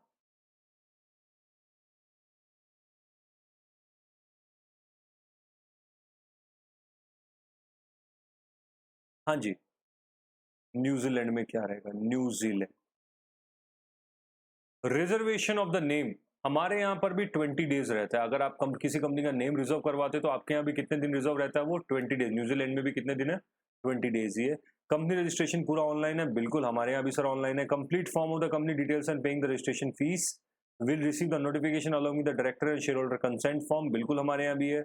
मतलब कंपनी रजिस्ट्रेशन ऑनलाइन कैसे होता है, पहले फीस भरो, कंसेंट लो, कंसेंट फॉर्म फिल करके application must fax the signed director and share holder consent with in 20 working days में आपको भेजना है, और सर्टिफिकेट ऑफ इनकॉर्पोरेशन रिटर्न आपको मिल जाता है। This certificate of incorporation will be issued by the email few minutes when the last consent, इतना immediate है, मिनट्स में आता है वहां पर आपका, और हमारे यहाँ भी है, ऐसा बुरा नहीं है। अब आते हैं हम सिंगापुर कंट्री चलते हैं। सिंगापुर वाले का क्या नाम है, ACRA, accounting and corporate regulatory authority. Accounting and corporate regulatory authority है, वहां पर जो आपको कंपनी का नाम भी देती है, कंपनी का नेम सर्च करके भी वही बताएगी, अपने यहाँ तो गूगल बताता है आधे से ज्यादा, या फिर ROC में मिलते नहीं है ज्यादातर, गूगल पे भी चेक करते हैं, वहां पर आपको ACRA बता देता है, रजिस्ट्रेशन भी वही करता है, और टैक्स का नंबर भी वही देता है आपको। ठीक है, सिंगापुर एक फाइनेंस कैपिटल बोली जाती है वर्ल्ड की, काफ़ी अच्छा उसका नाम है, काम करने जाना चाहिए आपको, महँगा है बट थोड़ा-सा। Living standard. Accounting and corporate regulatory authority, क्या-क्या है? कर चुके हैं हम ये स्लाइड ना? हुँ, नहीं, नेक्स्ट है ये setting of business in Singapore. Corporate क्या-क्या करता है? National regulator of the business, business को भी वही रेगुलेट करते हैं, पब्लिक के अकाउंट्स भी वही रेगुलेट करते हैं और कॉर्पोरेट की सर्विसेज़, कंपनी की सर्विसेज़ भी वही रेगुलेट करते हैं। हुँ, आगे। अगला है आपका कि सर अगर वहाँ आपको सेट करना है तो कैसे करना होगा? तो न्यू कंपनी नेम एप्लीकेशन के लिए आपको देने के लिए सबमिट द bizfile.gov.sg, bizfile.gov.sg की वेबसाइट पे जाएं। एप्लीकेशन की फीस है सिंगापुरियन डॉलर 15, सिंगापुर के डॉलर। आपका नेम रिजर्व रहता है 120 डेज के लिए। एंड इफ द अप्रूवल, अगर किसी और एजेंसी से, जैसे कई बार क्या होता है दूसरी एजेंसी से भी अप्रूवल लेना पड़ता है आपको, इमीडिएट आ जाता है बहुत वहाँ पर नेम रिजर्वेशन, क्योंकि मैंने किसी का करवाया हुआ है वहाँ पर, एक किसी मेरे क्लाइंट का, तो वेरी इमीडिएट काफ़ी फास्ट सर्विसेज है। बट कुछ बार आपको दूसरे डिपार्टमेंट से भी आपको परमिशन लेनी है, जैसे फॉर एग्जांपल किसी एनिमल के नेम पे या किसी वहाँ के हिस्टोरिकल मोन्यूमेंट या किसी गवर्नमेंट एजेंसी की, या जैसे एनबीएफसी बनाते हैं हम इंडिया में, तो एनबीएफसी के लिए आपको आरबीआई का अप्रूवल भी चाहिए ना। जैसे आपने फाइनेंस वर्ड यूज़ कर लिया अगर नाम में, तो सर आरओसी आपकी एप्लीकेशन के साथ बोलेगा कि आरबीआई की परमिशन लेके आओ, तो ये दूसरा डिपार्टमेंट हो गया। तो ये बोला कि अगर आपको अपना डिपार्टमेंट है तो इमीडिएट है, एक ही आरओसी चाहिए तो इमीडिएट है। $15 दो सिंगापुर के, 120 दिन नाम आपके नाम पे रहेगा। बट अगर कोई दूसरी एजेंसी इन्वॉल्व है तो ये 14 से 2 महीने भी लग सकते हैं। आप if approval of another agency is needed, तो कितने दिनों का टाइम लगता है? आपको नहीं घूमना है, जैसे इंडिया में तो आरबीआई खुद जाना है, वहां पर आपने बस एसीआरए को बोलना है, एसीआरए ही इंटरनली वहां के रिजर्व बैंक से डील करेगा और 14 डेज मिनिमम मांगता है, वो 2 मंथ्स मैक्सिमम में आपको नेम रिजर्व दे देता है इफ थर्ड पार्टी इन्वॉल्व। अगर थर्ड पार्टी इन्वॉल्व नहीं है तो वेरी इमीडिएट बेसिस। देन आता है proceed to registrar of the business. The registration fees है 300 एसजीडी और प्रोसेसिंग टाइम है 15 मिनट्स। बिजनेस रजिस्टर करने का कितना रहेगा आपका, ये है। Notice of incorporation, ACRA will issue the notice of incorporation electronic form में, सब जगह ही हो गया, अपने यहाँ भी वही है। एंड जीएसटी के लिए, जीएसटी रजिस्ट्रेशन के लिए कहाँ जाना है? IRAS, inland revenue authority of Singapore के पास जाना है। एंड वो कब करवाना है? जैसे अपने यहाँ पर अभी 40 लाख हो गए, 20 था तो 40 लाख हो गया, कि तभी आपको रजिस्ट्रेशन करवाना कंपलसरी है। वहां पर है when the turnover is 1 million Singaporean dollar, अगर सिंगापुरियन डॉलर 1 मिलियन से ज्यादा है तो आपको रजिस्ट्रेशन करवाना है। अब वहां पर एक और अच्छी खास बात यह है, इंश्योरेंस भी आपको करवानी पड़ती है। किस किस स्टेटस में? वर्क इंजरी की, आप अगर बिजनेस खोल रहे हो तो किसी भी एम्प्लॉय को काम के कंपलसरी है, कंपनी रजिस्ट्रेशन के साथ ही जीएसटी नंबर और इंश्योरेंस पहले करवाओ, लिविंग स्टैंडर्ड अच्छा है। Employer will ensure in, objective क्या है इसका? वेवर, मिनिस्ट्री बाय अगर चाहे तो वेव ऑफ कर सकती है। ओके, दोबारा दोबारा दोबारा। हम्म। कौन डील करता है इसको? इसको compensation act. Employer shall insure respect all the employees employed at the work, जो भी एम्प्लॉयमेंट के टाइम पे आपके यहाँ काम कर रहे हैं वो, और किसी भी एम्प्लॉयर को अगर मिनिस्ट्री चाहे तो वेव ऑफ कर सकती है। ये मैंने बता दिया आपको कि इनकॉर्पोरेशन के टाइम पे ही इंश्योरेंस लेनी पड़ती है आपको। अपने यहाँ तो इंश्योरेंस वन टाइम भी ले लेते हैं गाड़ियों की भी, बड़ी बात है। चलिए हांगकांग चलते हैं, काफ़ी अच्छा है यहाँ का भी सिस्टम। चाइना रीजन में आता है ये, स्पेशल एडमिनिस्ट्रेटिव रीजन है ये चाइना का, चाइना नहीं है ये, ध्यान रखना, Singh Hong Kong. So name availability, कहाँ जाना है? नेम जो है वो फ्री ऑफ चार्ज है, फ्री में लीजिए आप वहाँ पर नाम, कंपनीज रजिस्ट्री सीआर के नाम से फेमस है, वहाँ पर फ्री है। ये उनकी वेबसाइट है, और मोबाइल की वेबसाइट है, और ये लैपटॉप की वेबसाइट है। Filing of the incorporation form है NNC1, फाउंडर ऑफ मेंबर को साइन करना है। आर्टिकल्स AOMO की कॉपी लगाए, एंड बिजनेस का नोटिस ऑफिस IRBRI को दो। Filing of incorporation form, certificate incorporation business registered at the office at filing at the, total fees आपकी हांगकांग के $1720, हांगकांग के $1220, बिजनेस रजिस्ट्रेशन और एप्लीकेशन फीस अलग अलग। बहुत सारी कंट्रीज आगे बढ़ते हैं जल्दी जल्दी हम। आगे अब हम जाते हैं हांगकांग में। आपका कंपलसरी इंश्योरेंस वही सेम है, यहाँ पर भी compulsory registration, employee compensation ordinance to cover the liabilities of employee who are whether full time और पार्ट टाइम काम कर रहे हैं, उनकी लाइबिलिटीज है, but mandatory provide the provident fund insurance. Provident fund किस किस को मिलेगा वहां पर? अगर रेगुलर एम्प्लॉयज है या कैजुअल एम्प्लॉयज है, जिसकी एज 18 से 65 है, उसको पीएफ में रजिस्टर करना पड़ेगा, प्रोवाइडेड उसने 60 डेज आपको काम किया। फिर से हांगकांग के अंदर प्रोविडेंट फंड को करना जरूरी है, किसके लिए? 18 टू 65 एज वालों के लिए, प्रोवाइडेड उसने आपकी कंपनी में रेगुलर एम्प्लॉय होकर 60 डेज कम से कम काम किया। हाँ, कैजुअल एम्प्लॉय, अगर पार्ट टाइम वाले एम्प्लॉयज है तो 18 टू 65 एज है, बट काम बोला कि उसने भी अगर employ on a day to day basis और fix period not less than 60 days, कम से कम उसने भी 60 डेज काम किया, तब उसको मिलेगा।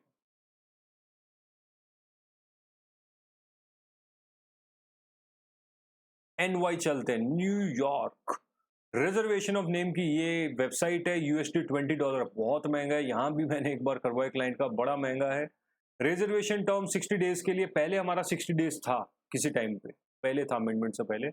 अब यहाँ पर 60 डेज रिजर्व रहता है आपका, 2 बार एक्सटेंशन मिल सकती है, बट एक्सटेंशन लेने के लिए आपको वहाँ सांस लेने के पैसे देने पड़ते हैं।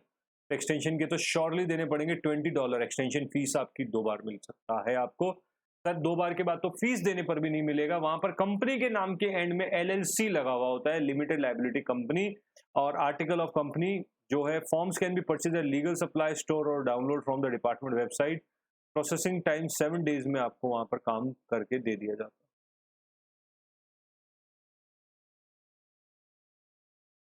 ओके, ऑप्शनल प्रोसेसिंग अवेलेबल है आपकी।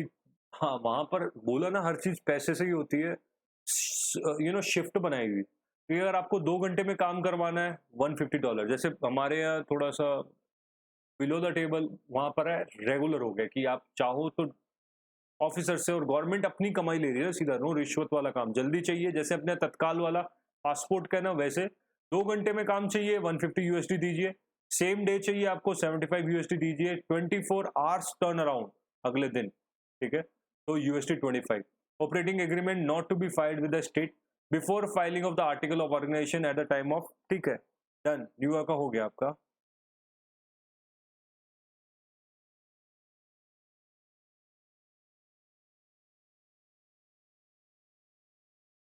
New York state department of labour, काफी लेबर लॉ स्ट्रांग है वहां के। एम्प्लॉयर रजिस्ट्रेशन ऑनलाइन वेबसाइट है आपकी ये। फाइल द न्यूयॉर्क सिस्टम का जो ये NYS 100 and submitting it by mail और फैक्स करना है। If the company determined liable, the department of the labour will send the company quarterly combined withholding a wages report. वहां का काफी strong है ये डिपार्टमेंट, और हमें पता है मेजरली यूरोपियन कंट्रीज और इधर स्ट्रांग है, एशियन कंट्रीज में थोड़ा वीक है ये।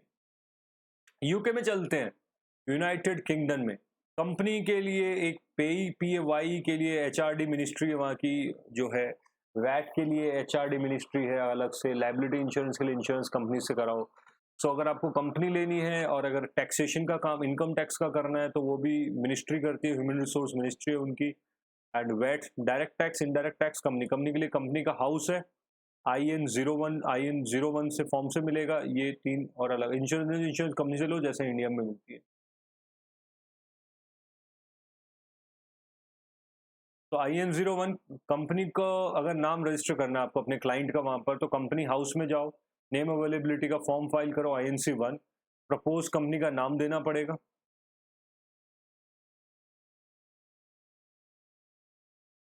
Okay, country of registration England, Wales, Scotland, north England, Ireland, ये क्योंकि वहां पर काफी सारी कंट्रीज, कंट्री ऑफ रजिस्ट्रेशन उस एक ही मिनिस्ट्री के अंदर काफी सारी कंट्रीज के होते हैं। इंग्लैंड का होता है, Wales, Scotland etcetera. Liability of member, company public private कौन सी टाइप की है, कंपनी विद शेयर कैपिटल है कौन सा, वो सारा रजिस्टर्ड ऑफिस का है, वो सब कुछ बताना है आपको। चलिए, वहां पर यूके में आपको fees for filing of documents क्या है, सेल्फ करते हो या थर्ड पार्टी के थ्रू करते हो? सेल्फ करते हो तो web based, paper based, same day. तो GBP हो गया, Great Britain pounds, 12 pounds, 40 pounds, 100 pound. खुद ऑनलाइन करोगे 12, पेपर बेस करोगे 40, सेम डे अगर आपको चाहिए 100 Great Britain pounds. Third party के थ्रू करवा रहे हो आप ऑनलाइन, 10 पाउंड्स, क्योंकि थर्ड पार्टी को भी तो थोड़ा देंगे ना, सेम डे चाहिए 30 पाउंड्स, ग्रेट ब्रिटेन पाउंड्स।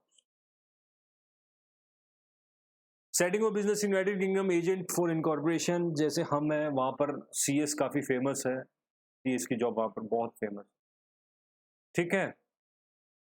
अब चलते हैं आगे, थोड़ा सा इसी का ही है बस, ब्रिटेन वाला ही। रजिस्ट्रेशन ऑफ द पे, ये सब मैंने आपको बता दिया। इंश्योरेंस कंपनी से लीजिए, पे मतलब टैक्स में बता चुका हूँ। एम्प्लॉयज़ का वेजेस सैलरी इसके लिए रहेगा आपका। Pin will be issued with in 5 days. United kingdom में रहेगा, अप्लाई ऑनलाइन या बाय पोस्ट, दोनों तरीकों से कर सकते हो। अगर आपको वैट का, इनडायरेक्ट टैक्स का रजिस्ट्रेशन करना है तो कर सकते हो आप।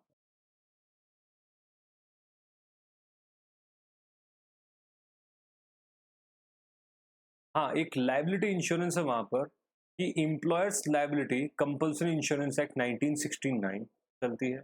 Minimum limit of indemnity 50 lakh great Britain pound minimum देना पड़ेगा अगर किसी एम्प्लॉय को गड़बड़ हुई। Penalty if insurance is not taken 2500 great Britain pounds per day. Sir अपने यहाँ तो इतनी बड़ी बड़ी कंपनीज की इकोनॉमी। चलिए इसी के साथ आपकी सारी की सारी अमेंडमेंट्स खत्म हो गई है। Thank you very very much. Again if you need notes comment box में बताइए। आपको शायद अमेंडमेंट से कुछ चैप्टर्स भी क्लियर हो गए, काफी रिवीजन हो गया। प्लीज मेक श्योर अमेंडमेंट्स को जरूर लें टेस्ट से पहले। Thank you very much. जय हिंद।